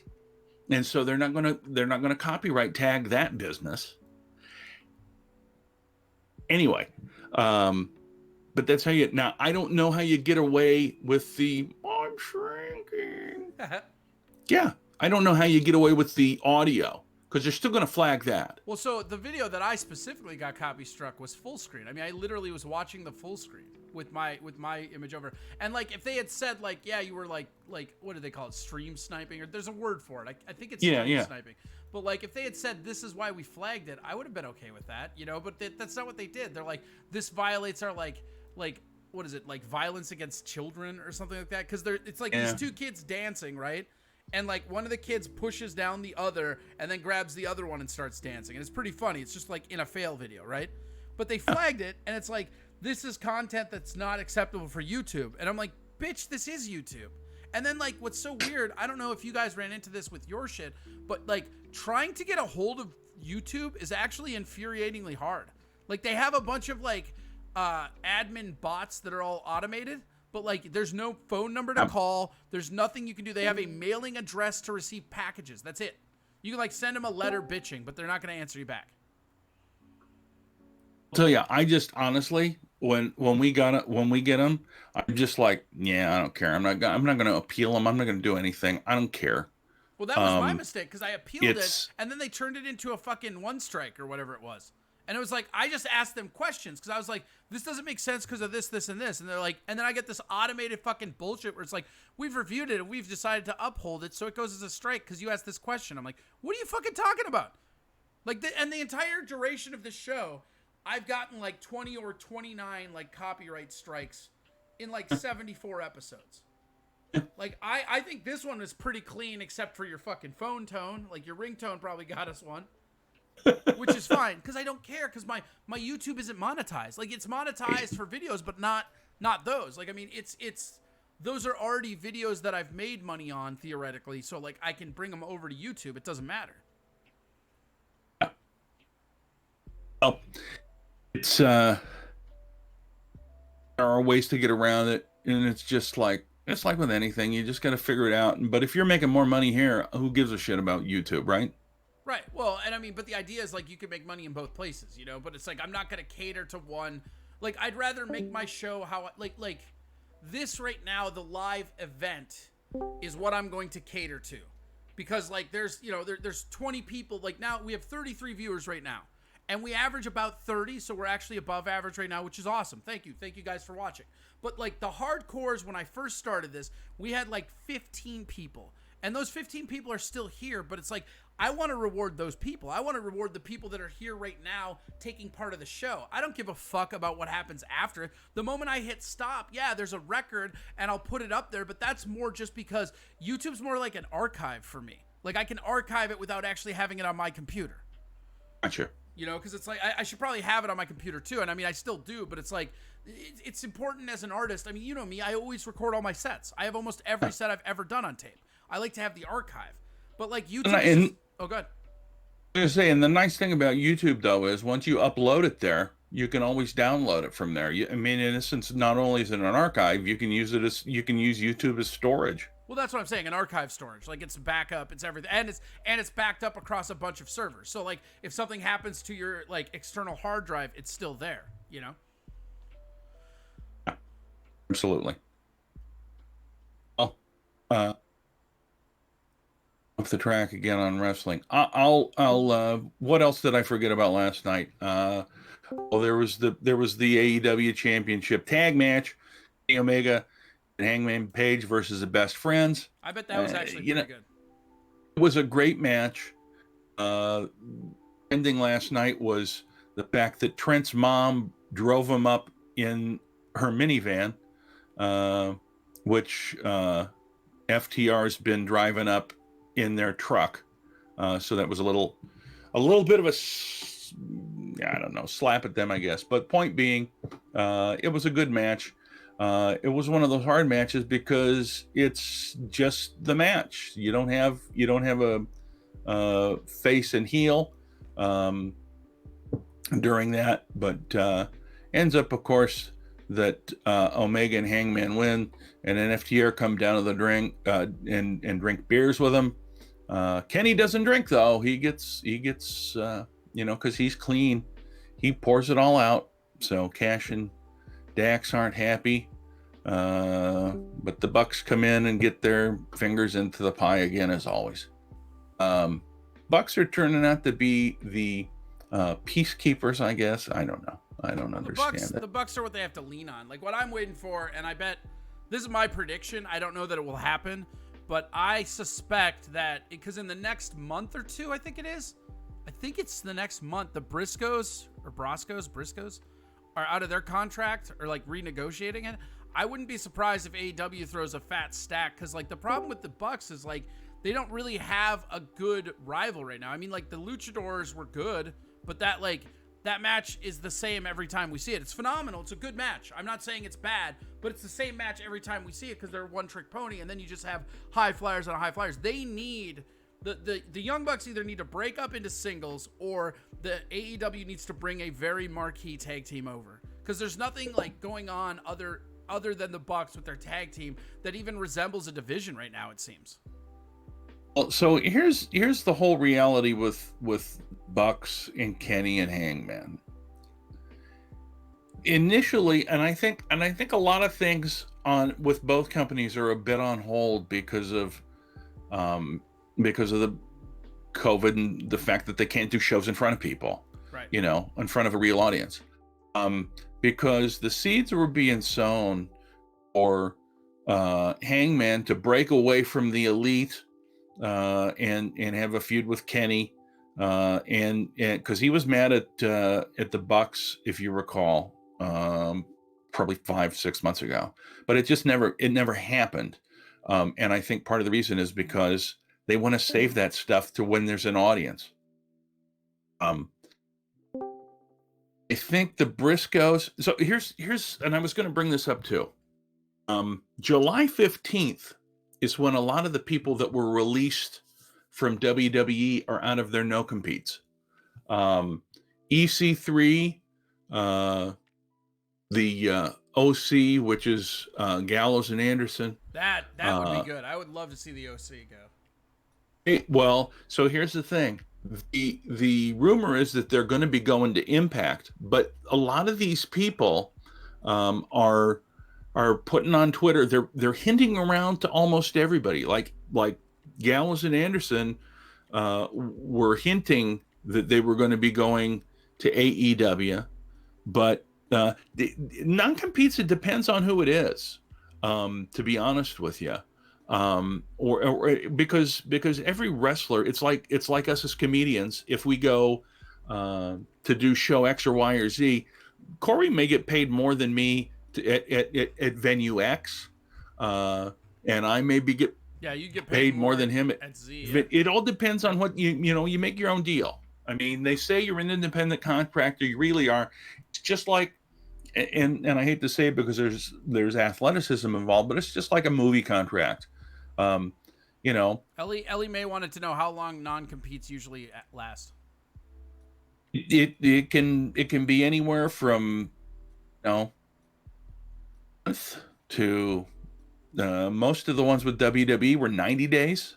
Some may be longer. Illegal, though, because if you're out of your contract, they get another 90 days to just fuck you. Because basically you have to go 3 months without working or re-sign your contract and you're fucked, right? Oh, no, see, now that's not true, and it does depend on the contract. But the reality is this: thing in radio, right? Unless in the contract you've worked it out. If you're on air and a talent and you're using your name, for example, John Russell has been doing a morning show on KROC for 10 years. And all of a sudden, John Russell quits, and because he got a better offer from somebody else or whatever. The 90-day compete is the fact that I used that media to build my audience and my name and my brand. It's the same thing with these wrestlers.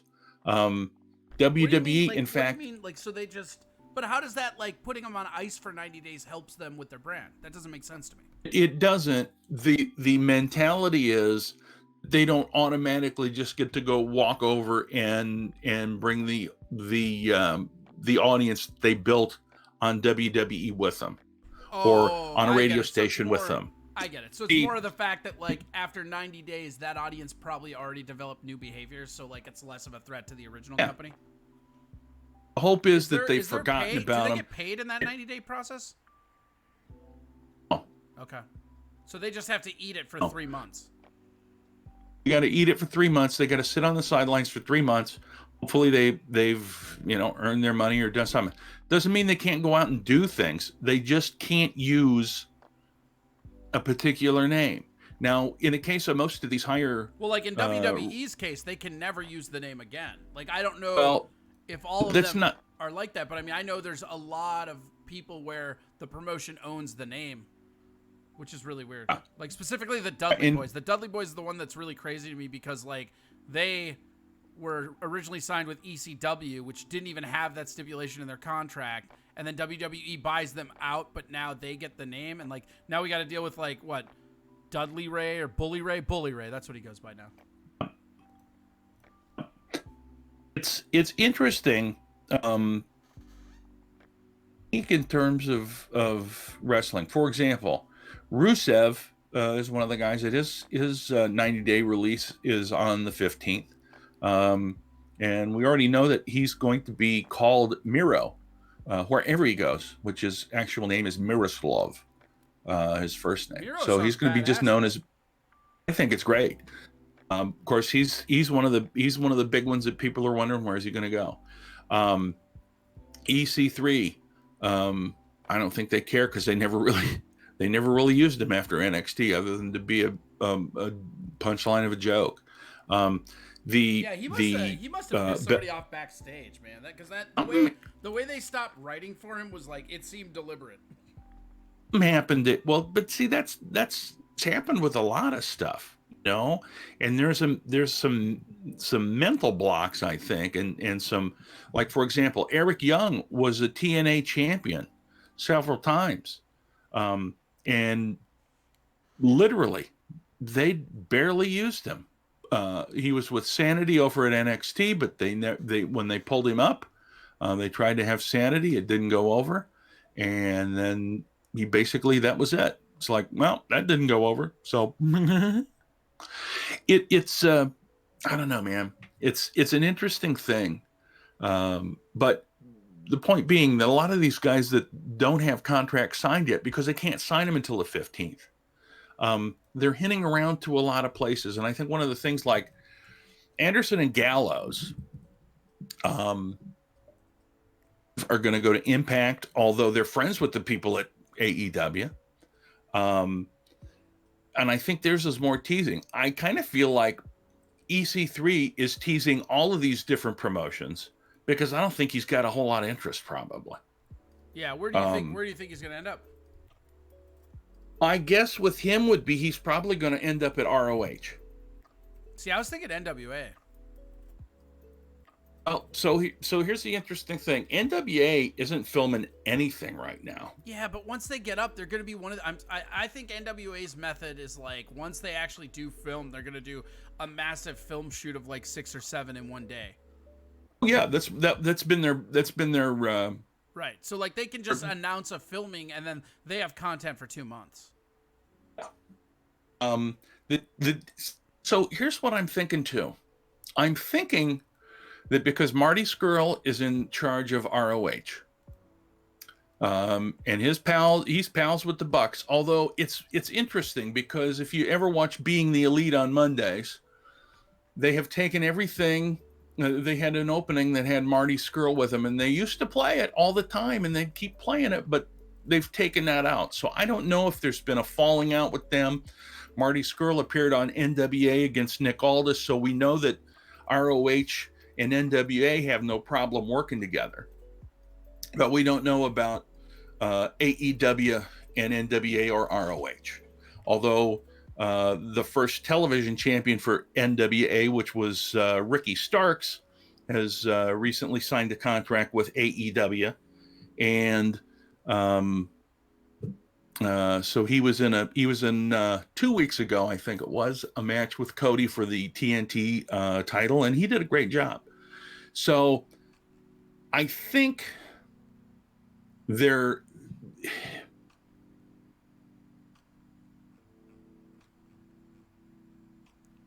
AEW. WWE's totally different, but AEW needs to have some fresh people come in because they want to protect some of those talents and not have them lose. And they're doing it differently than WWE. WWE's matches are all just recycles, right? How long are we going to see the same thing? I don't know. But the point being that for AEW, they're bringing in people to do some squash matches. Hold on. XC4 Kurt just donated $100. Thank you so much, man. Oh shit! Oh shit! That's awesome. Good. Keep going. That was just I thought you crazy. were going to talk a minute, so I took a drink. I've never had anybody like directly donate. So one of the things we'll have when we switch over to fully stream elements is the donation thing. But I didn't even like know that it was up, but it is, and that's fucking rad. Thank you so much. That's He could have bought 4 of these T-shirts. Yeah, he could have, but he didn't. He gave me money to buy 1 of them. See, I got you. I think it's fair. I think it's fair. I don't know. The thing about Scurll is like, he should have gone with him. Like, it sads me out and it bums me out because Ring of Honor was like my biggest, like, that was my favorite product for a grip there. Like, they had a second before they broke it up. I mean, now, like, they still have the Briscoes, so, like, that's rad. They still have Vincent. They still have that fucking ridiculous POC guy who I fucking hate. They have that... He's been around forever, who's dude. That, like, wannabe Jericho? The, like... Castle something or other. Oh, Derek? No. yeah. Whatever. No, I know who you're talking There's some about, guy and I with the can't last think of his name right Castle. off. I can't remember his first name, but that dude just wants to be Jericho. Yeah, and he's got the 2 ring boys that carry him in or whatever. Yeah. The Hold on, I'm googling it right now. wings. Castle Wings. is the last. I can't think of Dalton Castle. it. Dalton Castle. That's right. Yes. And And Dalton he's Castle very is like- popular. Yeah, and then they got like Delirious, who's all right. That's the only luchador's name who I already know. I'm over at the. Here, you know what we'll do this. Flip Gordon's still there. Here, you know what? We're gonna Gordon's go. still check there it at out. We're ROH. gonna go all the way to the beginning here, and we are literally. Let's go desktop. Boom. Get me out of the way. Here we go. So these are all the people on their roster according to their website. So you got. I don't know who Alex Shelley is. Is that new? Bateman is like Bateman is weird because it's like that guy like won't get out of the way of a pretty good gimmick. It seems like it's like the right gimmick, wrong guy. Like they just Ring of Honor is this weird calamity right now of like almost could be's. You know what I mean? Like they're just doing something weird or different that like if they just changed it a little bit, they'd be right back into being one of the premier. Because I mean, Ring of Honor had a stretch there, man, where its Sunday night stuff was as good, if not the best, of any of the products on television. This is before AEW, though. I mean, but they were routinely kicking the shit out of NXT and WWE, in my opinion. Let's see here. You got Bandito. I don't even know who that. I've never even seen this guy wrestle. I don't think. I have Bandito. Yeah, he was in a 3-way with Flip Gordon and somebody else for some title, and I think he actually won it. So it's pretty good. Yeah, you got Amy Hit Rose. champions once.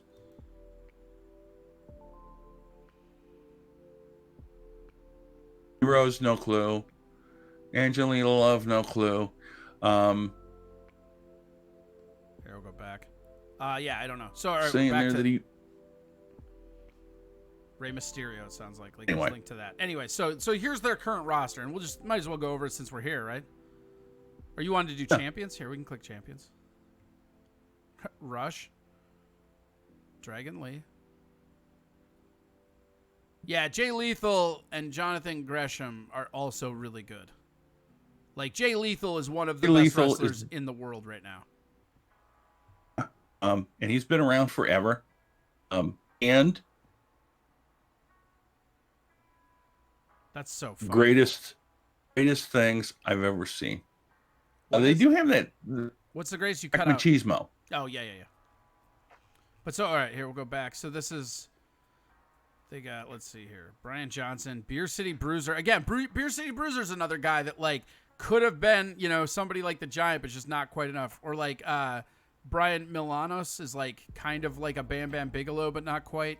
You know, like, they have all these guys that aren't quite. Brody King is actually growing on me. I didn't like him at first, but he's starting to come around. Love me some Bully Ray. Love me some Cheeseburger. Cheeseburger's awesome. Cheeseburger is one of their marquee guys. Dak Daber, don't give a shit. Yeah, Dalton Castle. Look at that douche. Look at him. Look at that D-bag. He's known as the panty dropper. King Kong Dong says, Corey, do you have a wrestling mask? I do. I do have a luchador mask. That is true. It's the. I only have one. Yeah, I only have one. It was from the first Akamo one. Actually, here, you want me to grab it? I'll grab it. I'll show you guys. Yeah, do it. Here, hold on. We'll go back to. You know what? We're gonna. See if we, there we go. Here, you take the helm. I'll go find the mask. All right. Well, I've got the helm, but you're still on the. There we go. Yeah, the interesting part about masks is it's hard to find them that are comfortable and fit. I have a couple myself. Do I have them all here? No, I think I've my red wrestling mask is in the car, but I'll put my blue one on because this blue one is very comfortable. It's nice. I'll give you a look at the inside. Very kind of cushiony and spongy, but it's beautiful. And the thing you have to remember about masks is that think about if you're sweating, think about if you're, doing anything, the mask gets good. Now, here's the weird thing for me is my eyes are out of line, so I have to line it up. I don't know if it's ever lined up. I don't ever know. Dude, you gotta realize, man. I was when we started doing our wrestling show on Tuesday nights at 8:00 Central Time. By the way, you can look that up. It's the Coot Hound. It was initially called the Masked Comedian Xcast, and I wore a mask every show, and it sucked. Oh, nice one. I like yours. And now he's disappeared. But yeah, masks are great. I don't know where I got a bunch of other small ones.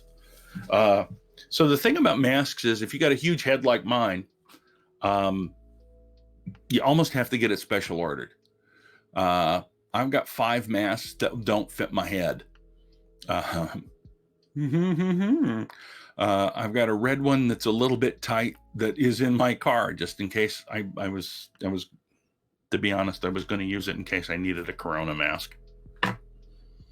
But I like that mask, Corey. It's, I like the teeth.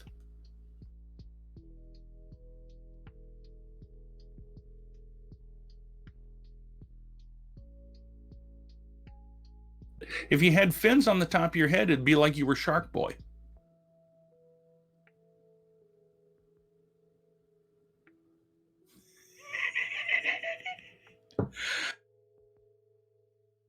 Anyway. There we go. Oh, my mic was muted. Hi. Oh, there you are. Hi, how's it going? Thought you were just being a jackass. I mean, I was also that.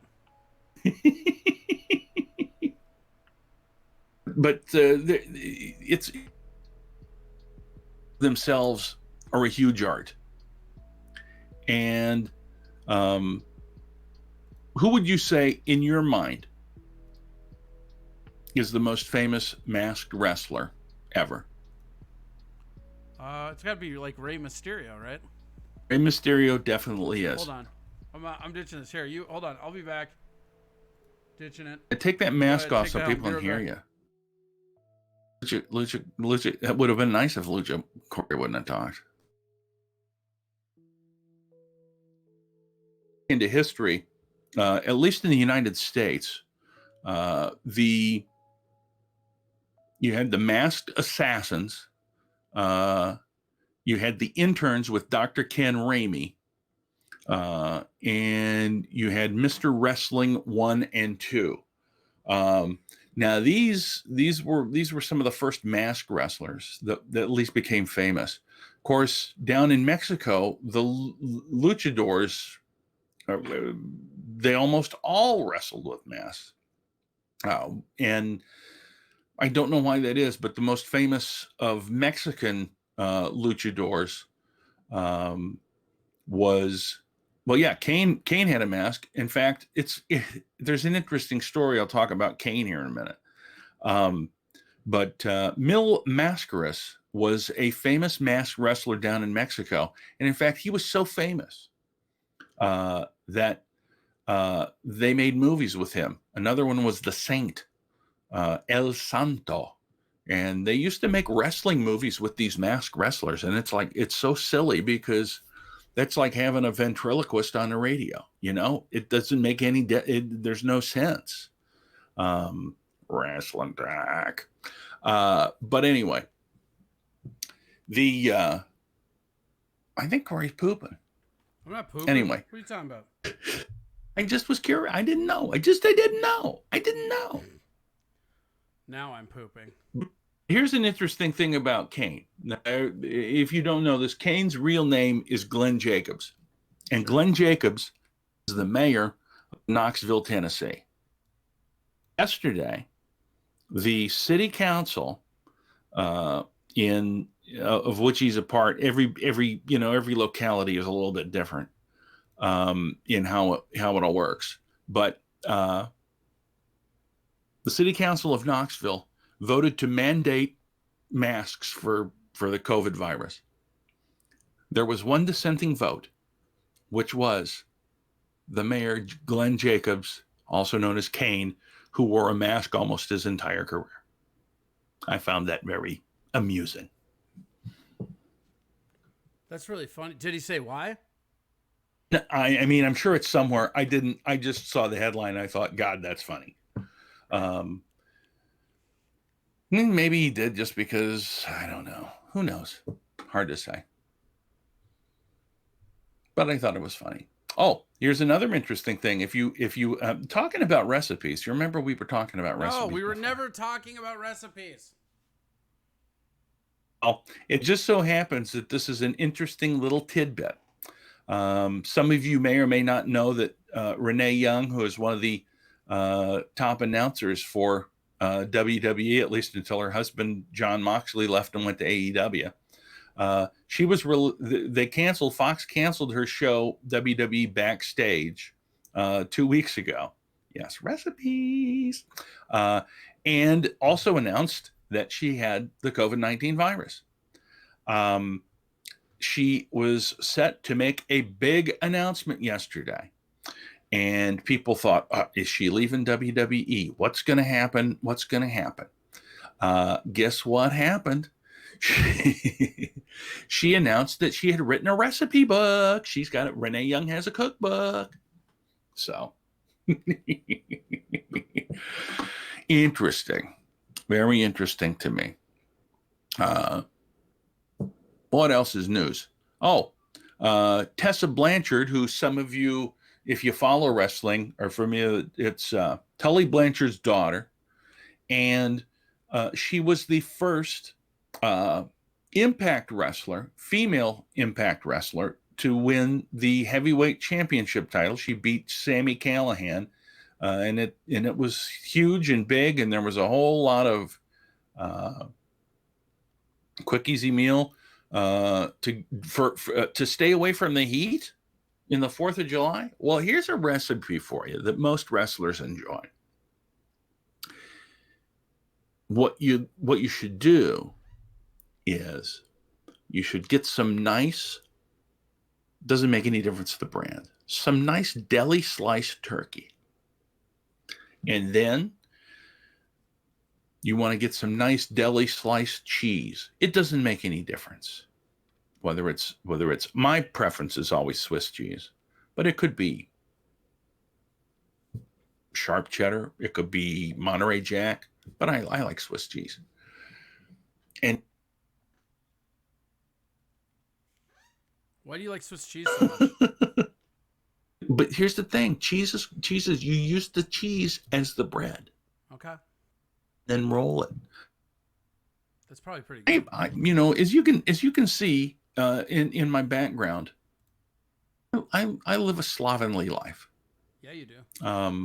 You're not only looking at my bedroom, but also my kitchen, because there's a lot of money in wrestling podcasts. Anyway, I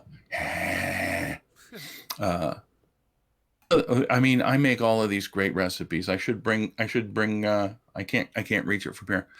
One of the great recipes, and it doesn't take much, is you get some ramen. The ramen soup in the big cup, not the square container, but the big cup, and you cook up those noodles. And because there's so much sodium, you don't use the flavor packet because it depends on what you got. You might have to use it. You might not have any choice. But then you also take a 4-ounce package of salmon. That's like chicken of the sea is my favorite, and it's handy. And then after you cook the noodles, you mix that in there, and you get a lot of good flavor. That's so weird. What? All these. I don't know. That just sounds gross. A, and B. We have all these people spamming in their ads in here. Well, you're a popular show. Yeah, apparently. A very popular show. Am I a fan of the death matches? You know what? I mean, they're all right. They're not what they used to be. Like, they used to be an artistic expression. Now they're just brutality. In my mind, what happens is you get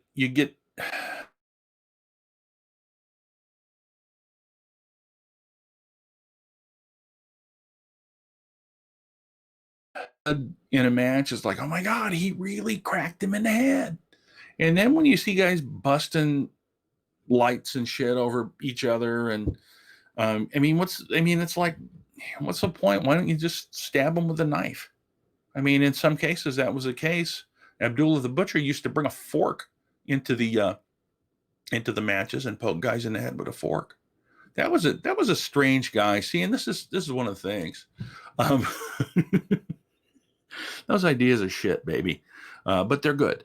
The best way to stay cool, the best recipe to stay cool and have a delicious meal is to get somebody else to invite you to their 4th of July party. Abdullah the Butcher had hepatitis and knew it. Gross. While he was cutting himself open? Still was cutting himself open. That's gross. At matches. It's to be honest, I don't think that it's on Dark Side of the Ring yet because he ain't dead yet. I don't think. Oh, yeah. I think he's still alive. Well, yeah, he was in the New Jack one or wherever they interviewed him on one of them. Like, he's very, I mean, I wouldn't say he's very much alive, but he is alive for sure. He's alive.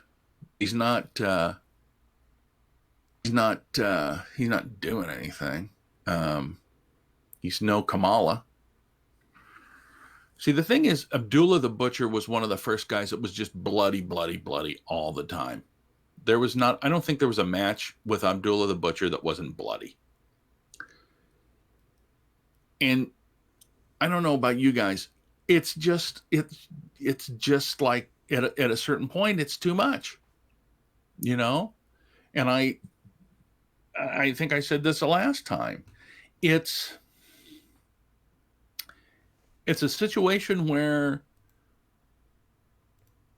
why doesn't the guy just bring a gun to the wrestling match? You know, we're going to use all these other implements. I don't know. Jarlsberg is a great cheese. If you haven't had Jarlsberg, try that. Random. It's not too expensive. I'm just looking along the side at some of the cheese comments. If you don't like Swiss, that's fine. Jarlsberg is a pretty good cheese. And speaking of, while I was at my brother's, I'll just throw this in because everybody's really liking the food. God damn it! My brother smoked. He's got one of those Traeger grillers. Pellets. If you've seen one of these things, man, they're fantastic. They're expensive. I can't have one, but they're a fantastic way to cook stuff. And he cooked ahi tuna on there. Holy crap, was that good? Have you ever had tuna on the grill, Corey? I've not had tuna on the grill. I have had grilled ones or whatever. Salmon? The what? Like salmon? Yeah, well, it was tuna, but it was it was in a sushi place, but it was grilled. It wasn't sushi, but it wasn't okay. It was like flat iron, like hibachi almost. Gotcha. Oh, but man, it wasn't even that much. It was like seared. You know what I mean? It was closer to raw than cooked. Yeah.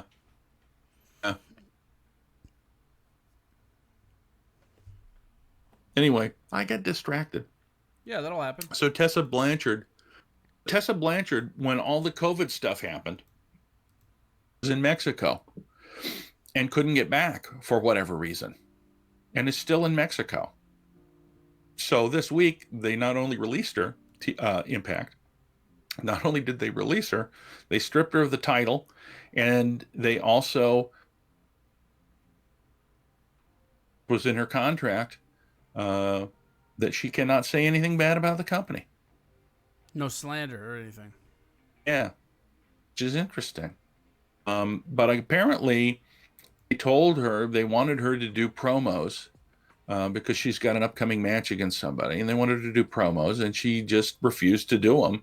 Or the rumor was that she's hard to work with, but I mean, you know, she is the the current supposedly blue chip free agent that everybody wants, and I just don't see it. I think if WWE wanted to hire her, they would have before. I think if AEW wanted to hire her, they've already got her father under contract. I think it would have happened before, so that's interesting. If you were a fan of ROH, also Impact released former ROH champion Michael Elgin this week. Like flat released or contract over released? Oh, flat released. I believe it was for some accusations. You know, Sure. that's the whole thing. You know, I mean, and you know how this is. It's like times. Yeah, well, I mean, it's whatever, you know, like, I don't know. Like, the thing with, like, the shit I'm going through that's so funny is, like, watching the people say the shit I didn't do. You know what I mean? It's like, I never did that, you know? Like, and it's just, like, people want to pile on, and at some point, you just have to move on. That's all. You know, you either move on or you can't. That's just what it is, you know? And no, I Yeah, think and one the of the cancel funniest. culture, it's funny because, like, it eats itself eventually, you know? It's a very weird world, you know, which is fine, but, like, this is only going to get worse. You know what I mean? We can expect this way more, and this will be all over the place, you know? What happens is you get into a situation where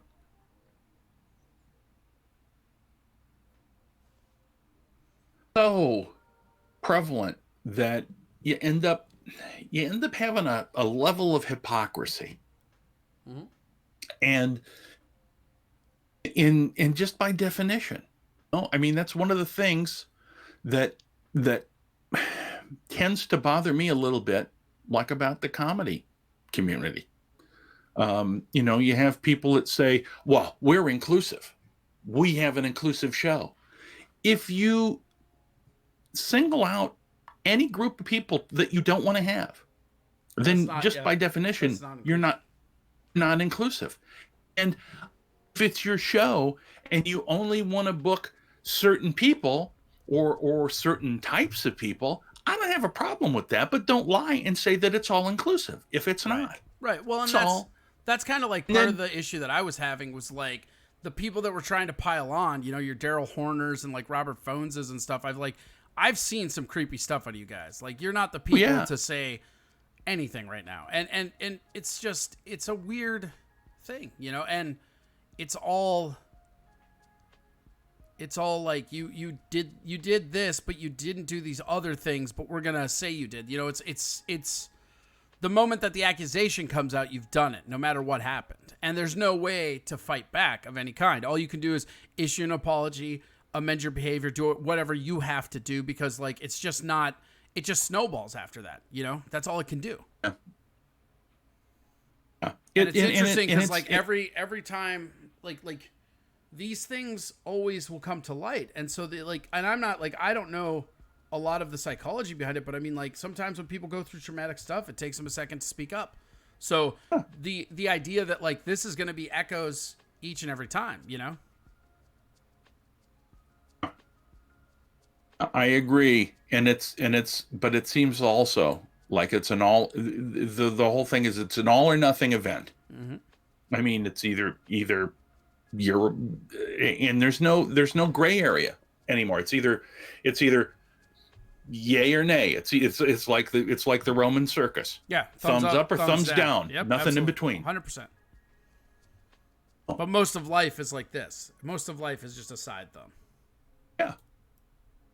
Yeah, and that's a thing. You have to wander along those subtleties, and you know, try to live your life the way that you can and accomplish what you want. And anyway, and one of the other funny things that I see is, and I've seen this by people who I don't particularly find funny, and that's fine because they probably don't think I'm very funny, but where they go and make this big confession about jokes that they used to tell when they started, and they apologize for them, and it's like, what the fuck are you doing? Why would you do that for any other reason than fucking attention?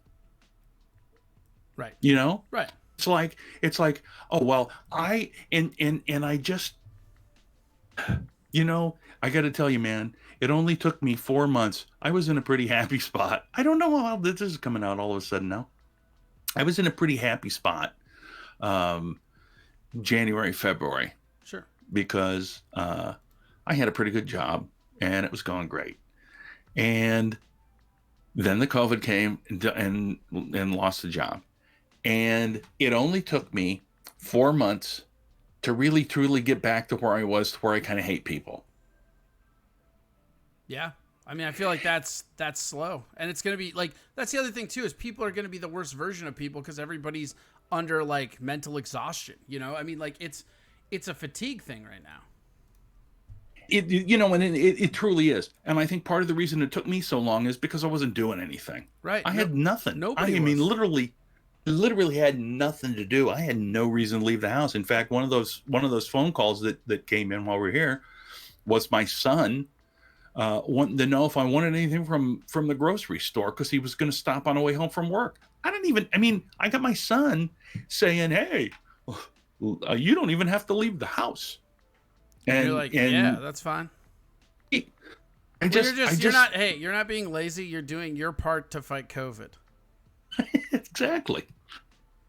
Yeah. I hear buffalo grass cures it. Right here, I don't sell this. I'm telling you right now, this is some of the finest vodka you'll ever put your lips on. It's Baks, B-A-K-S. Delicious. Here, I just want to hold it so that the light hits it properly and people can see it. How did you find out about this? Oh, do you know Phil Swergel, right? I know who he is. Yeah. So Phil, his parents are actually Polish. He's first generation American. His parents came over here from Poland. And we, I and David Harris and some other folks had been helping him with his comedy career. And we had him on one of those for the funny shows, and helped him get some bookings with some people that were doing shows for handicapped people or differently challenged. I don't know what the hell you want to call it. But anyway, taught me this because it's Polish by nature. That's amazing. And it's fucking awesome. But anyway, I don't know. I just I put up when everybody was when the couple of attorneys from St. Louis that were holding their guns, and people had those pictures. Yeah. And everybody was putting up memes about them. What was the original story on those? I saw the memes, but I didn't know the figures. Well, there was a protest. And apparently, community because they were going to go and tell the mayor, they wanted the mayor to resign or something. And these two idiots went out on their front lawn with guns because they were scared for their lives. And so there's a whole lot of pictures of them. Initially, when I first saw the picture, I thought, what the hell are these idiots posing for with guns? But then everybody started putting their memes up, and I'm like, my whole feed is full of these stupid fucking memes. And so I finally, after I think 2-3 days worth, I finally put up 2 sheep and said, oh, please make funny memes about us now. Because it's like, nothing is hackier to me than comics who think they're hilarious posting memes. And why would you do that if it's the same one that other people are doing? That's just, all it is hopping on the bandwagon, and yet these are the same fuckers that are all like, oh yeah, that's hacky. Really? Putting the meme up's pretty hacky, you dipshit fuck. I get so mad, man. and anyway, this has nothing to do with wrestling. I like whatever. wrestling. It doesn't. We can go on any tangent we want. It doesn't matter. Oh, I know. Believe me. This is us doing whatever. It doesn't matter. Oh, no, I know. I appreciate it. We did some heavy wrestling lifting earlier. We did. just trying to think if there's any light wrestling duty that I have forgotten about. I don't think so, other than the fact that these shirts are available right here, and Corey's posted it, and that you should probably post that again so people can buy them if they want to. I need money. There you go. Thank you. We also have one that is I think I sent you the photo of our logo too. Mm-hmm. And by the way, it's called 2 Count, and it's 2 Count because it's comedy meets wrestling. So the whole crux of our show is we talk about wrestling, but we try to get on guests that are either wrestlers or comedians, because we found that a lot of comedians also like wrestling, and the similarities between the two, as we've talked with a number of people, are really, really great. Comedy's very much an independent contractor business, as is wrestling, to a most part. It's really eerie how many parallels there are between comedy and wrestling. I know, like the lifestyle, the way you go about it, like all the stuff, all of it. It's crazy. The protecting of the business. Mm-hmm. It's really is interesting to me, and that's one of the reasons that I kind of wanted to do that, is because the more we talk about these things, the more we find out about how really parallel they are. Mm-hmm. My buddy Big Ace, who's my co-host, is also a co-host with Wes Briscoe, and not one of the Briscoe brothers from ROH, but Jerry Briscoe's son, who was on TNA and was in the Aces and Eights angle. They do a show. It's not nearly as consistent as what we do, but their last show was they interviewed Heath Slater for an hour, because Wes and Heath were close friends from FCW days. Sure. So that kind of stuff's interesting, and that's the whole thing. Ace has this nice connection with professional wrestling. He does the interviews down at the Waterloo Hall of Fame, and has done live streams with them. So last year he got to Beth Phoenix got inducted. Sergeant Slaughter was there. Of course, Jerry and Wes, Thunderbolt Patterson, a lot. There was and more than that. But so he's involved that way. Sure. So that's why we did the show.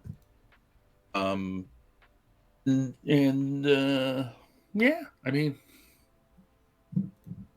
other than that, what it is. Are you glad? Is it more enjoyable since you're not wearing the mask? Oh, it's way more enjoyable. I used to hate that. I mean, that you put that mask on for very long as a fat guy, it's not comfortable. No. And I used to. I mean, the blue one I have, right? So I don't have a real green screen, but I have a virtual green screen that I use. This shiny blue mask didn't work great with the virtual green screen. Yeah. And so parts of it was just weird. I had awesome, a red one. Well, I love it, like dude. A battle damage wrestler. Like, oh man, he's missing half of his jaw. I know, it's crazy. And a good chunk of the middle of his forehead. Most of the problem with them comes from around the face part. It's not the. Sometimes it's a shine, but mostly it's the face part, because it's such an odd thing, and the virtual doesn't recognize it. But I've got one in the car, as I mentioned, that's red, and that one is there's no cushion to it. It's just a cloth mask, but it's tight because I don't know. But I used to say it's like trying to put 10 pounds of head into a 5-pound sack. Yeah. And it was That's very, not a fun. very... That's not a fun visual. No, and it isn't. And my jowls would hang out of it. And people would say, that guy was never a wrestler. That's not true. It's not true. Face masks are great. I used to literally, it was funny because the first guests that we would have on, I mean, literally we get done with the show and I couldn't get that thing off fast enough. Yeah. You just No. like, ah. And then so afterwards they're like, oh, and one guy had his daughter in the room with him and they knew Ace and she says, oh, now he says, this is a big deal. He usually doesn't ever take his mask off. I said, this is the fourth fucking show. I barely ever wear it. You know, That's so funny. but anyway, but yeah, that's about it. King Kong Dong wants to know how much for your jacket signed. Oh, so obviously, I would ever part with,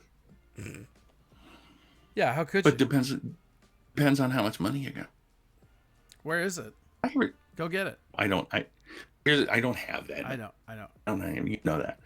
Here's the interesting thing. I mean, you know enough about me. You know this. There was a time, in the 90s, where I was a Elvis impersonator. Yeah. I know it doesn't look like it now. You knew that. No, you look like what Radio Elvis would have looked like if you were still alive. I think so. Anyway, so Never do a that radio again. station. Well, shut up. Radio station in Duluth had me go over, and because they were starting an oldie station, they had me go over and do a kind of a promo, kind of a live appearance thing for them. And we tried to rent an Elvis suit, and it didn't really fit very good. I literally couldn't move. So they hired a woman that makes costumes for ice skaters out of Lycra and stuff to make an Elvis suit for me. So I had a white jumpsuit with sequins all over the goddamn thing, and one of them big ass belts. And so I went about my business and did that for a while too. Gosh, that was the days. That was the days when you could make, and that was, that was before I ever did comedy. But oh man, the last Elvis gig I ever did was at the Bad River Casino, east of Ashland, Wisconsin. And the reason I did it was because I was done. You're like, I'm out. I had been, well, so it's a great story. Let me tell it. Oh, go. Jeez. So I get a phone call from one of the salespeople at the radio station, and she says, "So how much would it cost for you to do a live appearance at the casino?" And because I didn't want to do them anymore, I said, I don't know, $1,200. And she says, "Ugh, that seems like that's a lot of money." I'm like, "Well, yeah," but I said, when you figure I lived in Fargo at the time, I got to drive all the way over there. I got to find a place to stay. It's $1,200. It's how much it's going to be. And literally, because I really overshot it because I didn't want to do it. And she says, "Well, it seems like a lot, but I'll ask him." I'm like, "Yeah, okay, whatever." Literally 5 minutes later, she calls back and says, "They'll do it." And I'm like, "Son of a bitch." Ha ha ha ha. I've done that before. Well, yeah, it's like, I don't want to do it. I'm going to make up some stupid number. And it's almost every time you do that, it really seems like the higher number you put up, the more apt they're going to do it. Well, like, it's so funny, too, because, like, you know that about negotiating gigs and stuff. It's, like, so funny because, like, if I try to lowball them, immediately it's like, nope, this. And they'll just claw and yell about 20 bones, you know? But if I say, like $500 for 20 minutes, they're like, "Yeah, okay." I'm like, God damn it. That's happened to me so much where I'm like, all right, I'll just raise this price so high, they'd be insane to say yeah. And then they're just like, yeah, of course. And then here's another funny part about it. So there was a country band that had several hits called Molly and the Haymakers, and I think they were from somewhere in Wisconsin. They were in the auditorium while I was there, and apparently people were more interested in me. But it was great. The Bad River Casino in Ashland, Wisconsin. If you look it up, it's It's a strange casino because it closes. Most casinos stay open all the time. This one closed at 2:00, just like bar time. Sorry, we're closing up. But it was great because they gave me, I think, $100 in chips, said, wander around, play with the players. They gave me a wireless mic, and I gave them a karaoke disc that had about 7 Elvis songs on them. And I said, just start playing it and I'll have the mic. And when I hear the music start, I'll just sing. And they thought it was the greatest thing ever.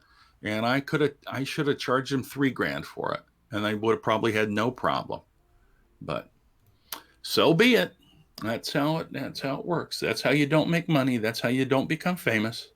And that's how you do a fucking guy's Twitch show from your basement bedroom.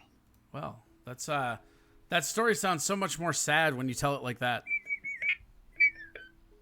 Well, I'm playing it for laughs. Yeah, seems like you are playing it for laughs.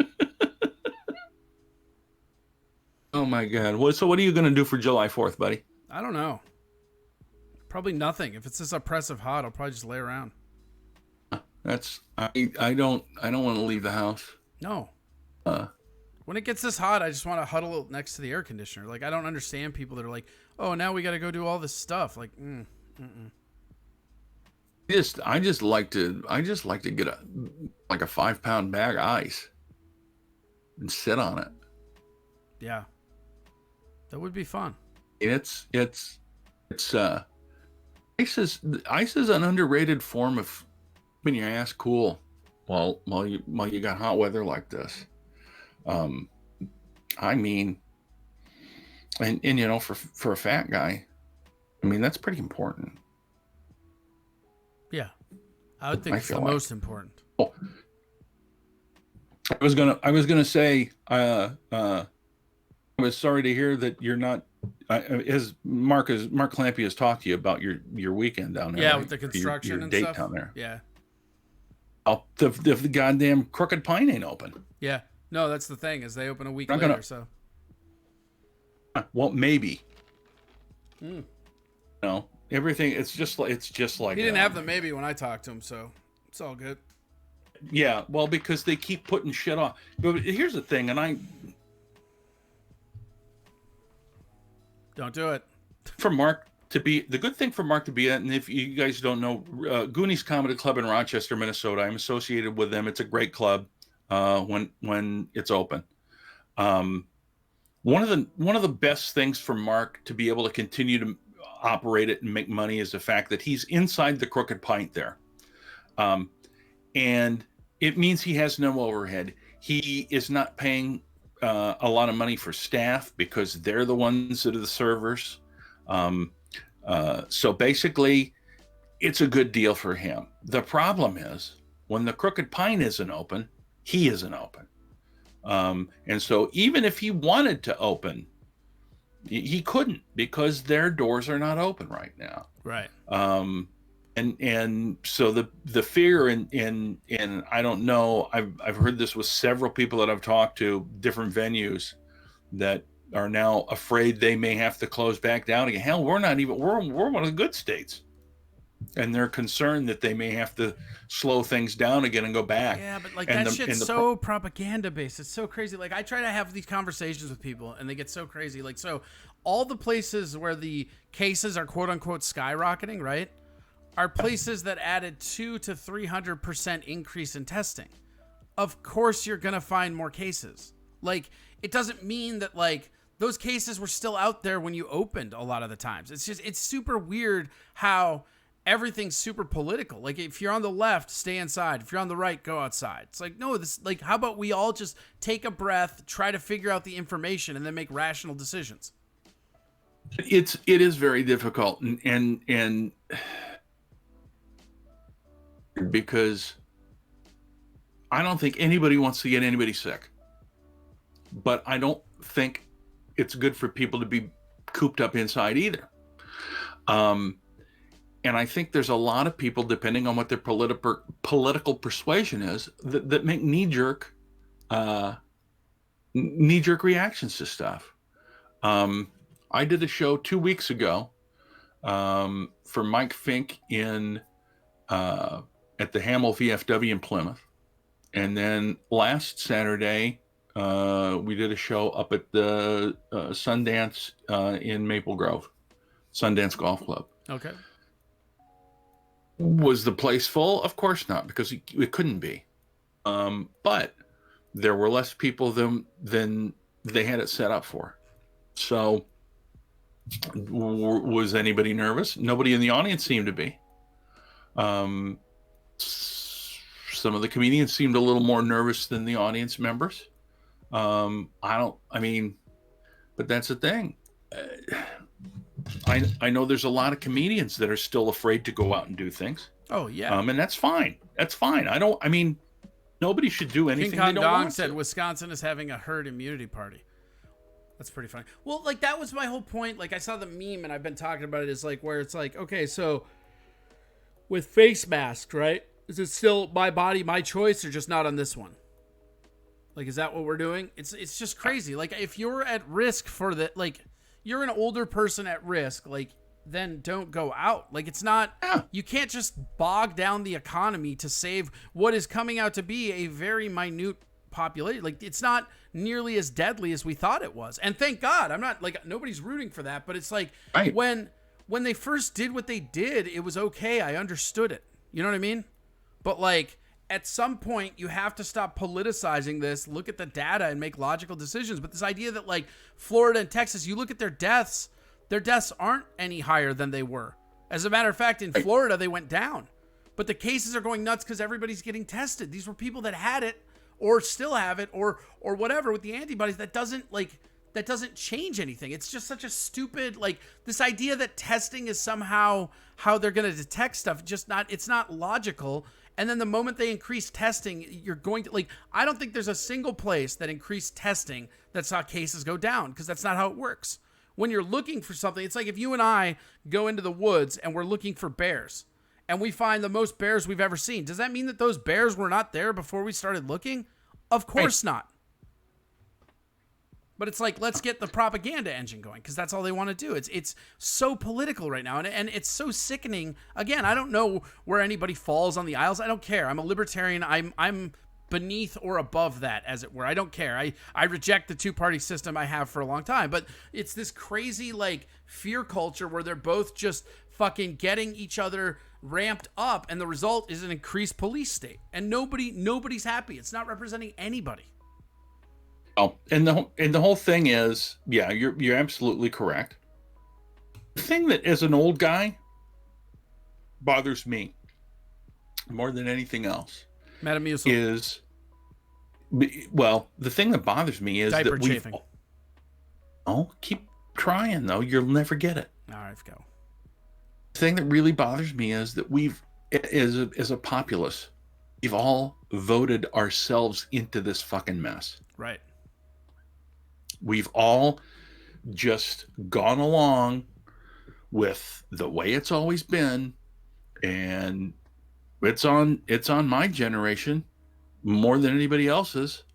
But it's like when a lot of the things that people get upset about, like, do you remember when the Democrats got all bent out of shape that Trump was gonna get his Supreme Court nominee in with whatever the hell it was, different voting? Yeah. Well, the reason he was able to do it was because the dumb fucking Democrats changed the rules for their own uses. And then when Trump used, it's like when the Republicans are bitching about Obamacare, like they created it. They just called it Romney Care. Like it was designed by Romney. Nobody talks about that, but like it's this weird thing where they both do the same thing, but then they're so against it. You know, I mean, like there's a lot of like people don't want to hear this about Trump because they don't like him, but there's a lot of metrics that history is going to really remember him favorably.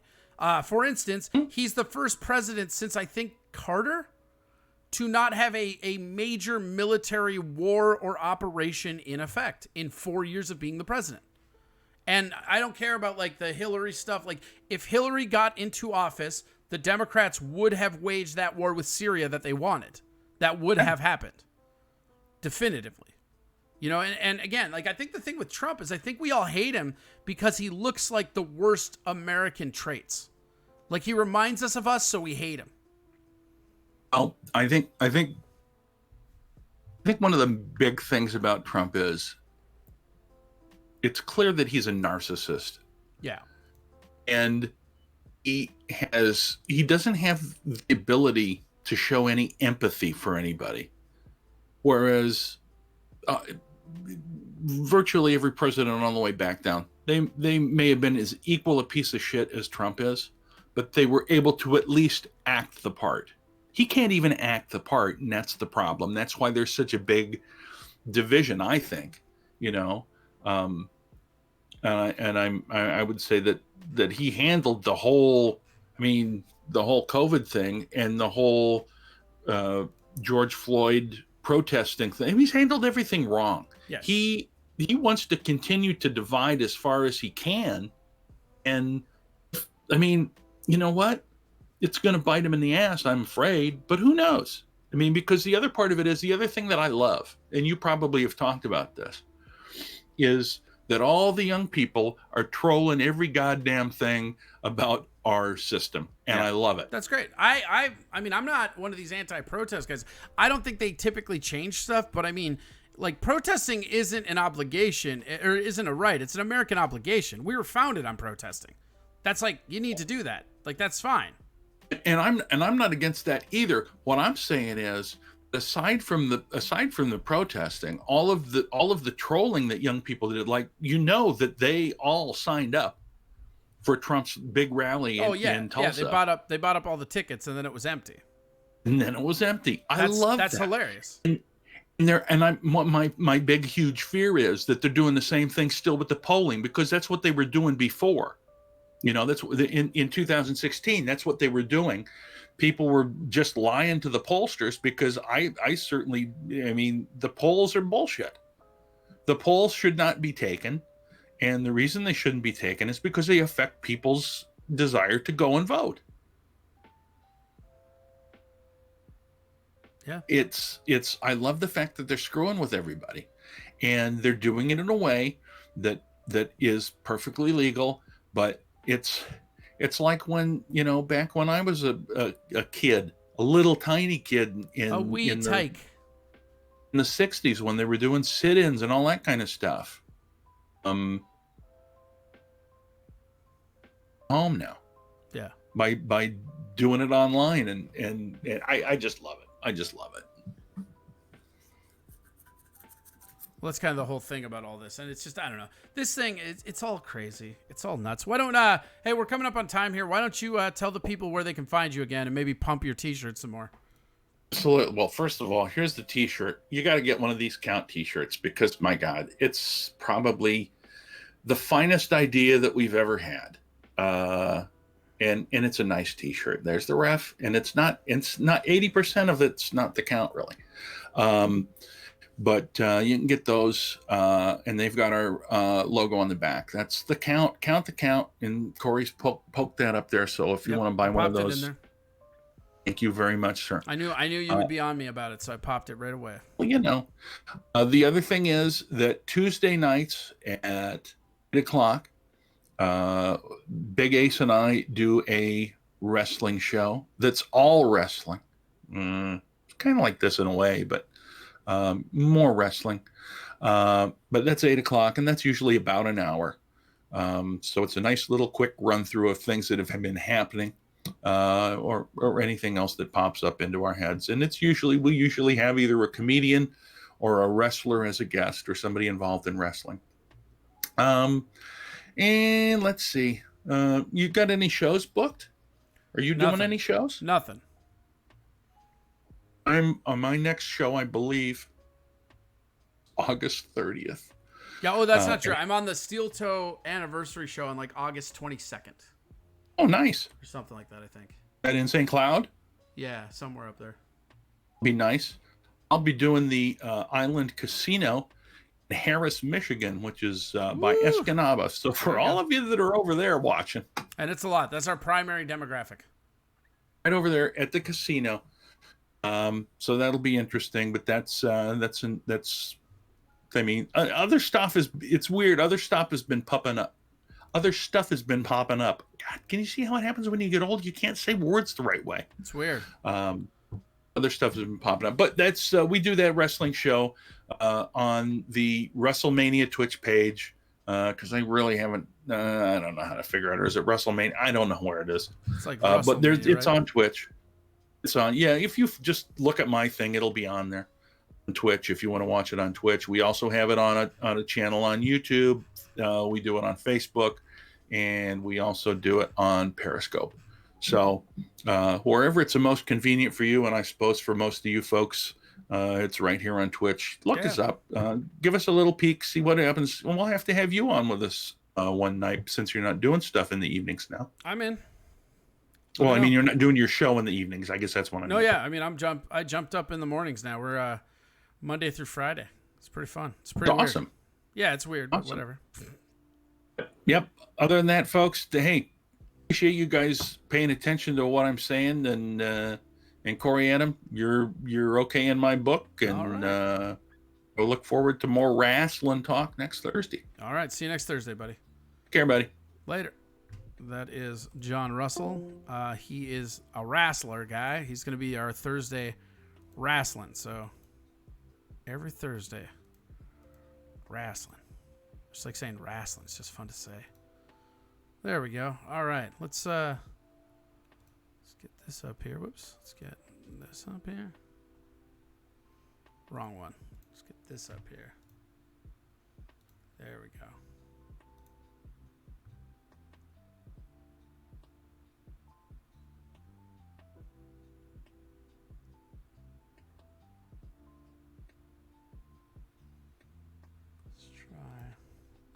I really don't like the new layout on the book.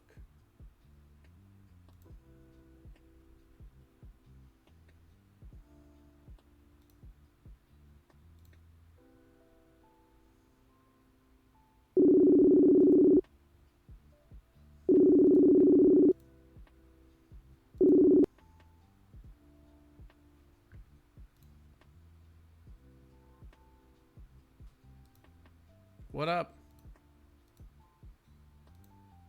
No answer.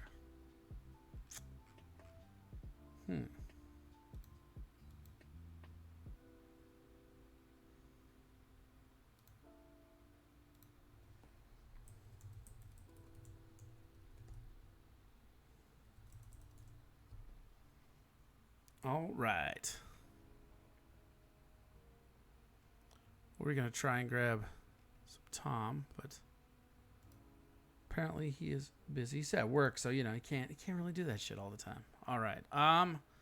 Let's see. Where do we go from here? We had Russell on. That's super rad. What's my opinion on Epstein's right-hand woman, Corey? I mean, I don't know. People should be betting on her committing suicide, right? I mean, like, that seems like what happens, right? I moved for Wrestlin watch along with Corey and Russell for better commentary. Yeah, maybe. That could be, I guess. It's going to be a fun time unless Rawls rave. Ooh. Thanks, John. Thanks, John. Yep. All right. Let's go over here. A little bit more volume.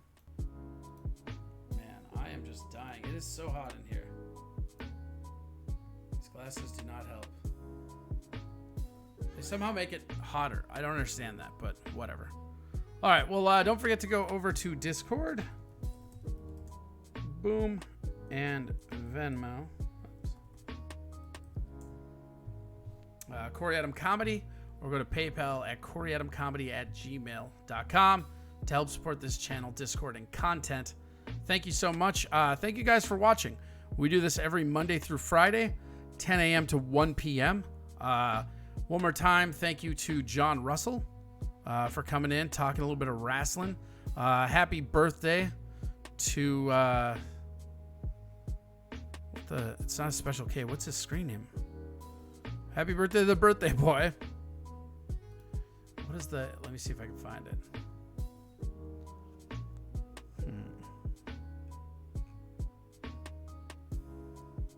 What's the name? Yeah, Mr. Approachable. There it is. Thank you. Happy birthday to Mr. Approachable, and congrats on his first spot win. Yeah, we'll head over into the end phase. Whee! Boom. You guys have been awesome. Don't forget, we'll start no show tomorrow. We're gonna be starting up again on Monday. You'll probably see me on Twitch popping around fixing stuff, so you beware. We're gonna be trying to migrate over to Stream Elements over the weekend. Hopefully I'm able to get all that done. Otherwise, you guys are awesome. Enjoy your holiday, man. Get out there, go fucking get cracking, get all that shit. Get drunk and get laid. I don't know if I'm gonna do either of those. Yeah, you guys have been awesome. Yeah. I'm also like to state I'm #1 in Discord. Come at me, bro. Yeah. Well, we'll see how long that lasts, but congrats on your lead right now, Ellie. That's super rad. You guys are awesome. We will see you after the holiday. Be safe out there. Enjoy the holiday. You guys are rad. Goodbye.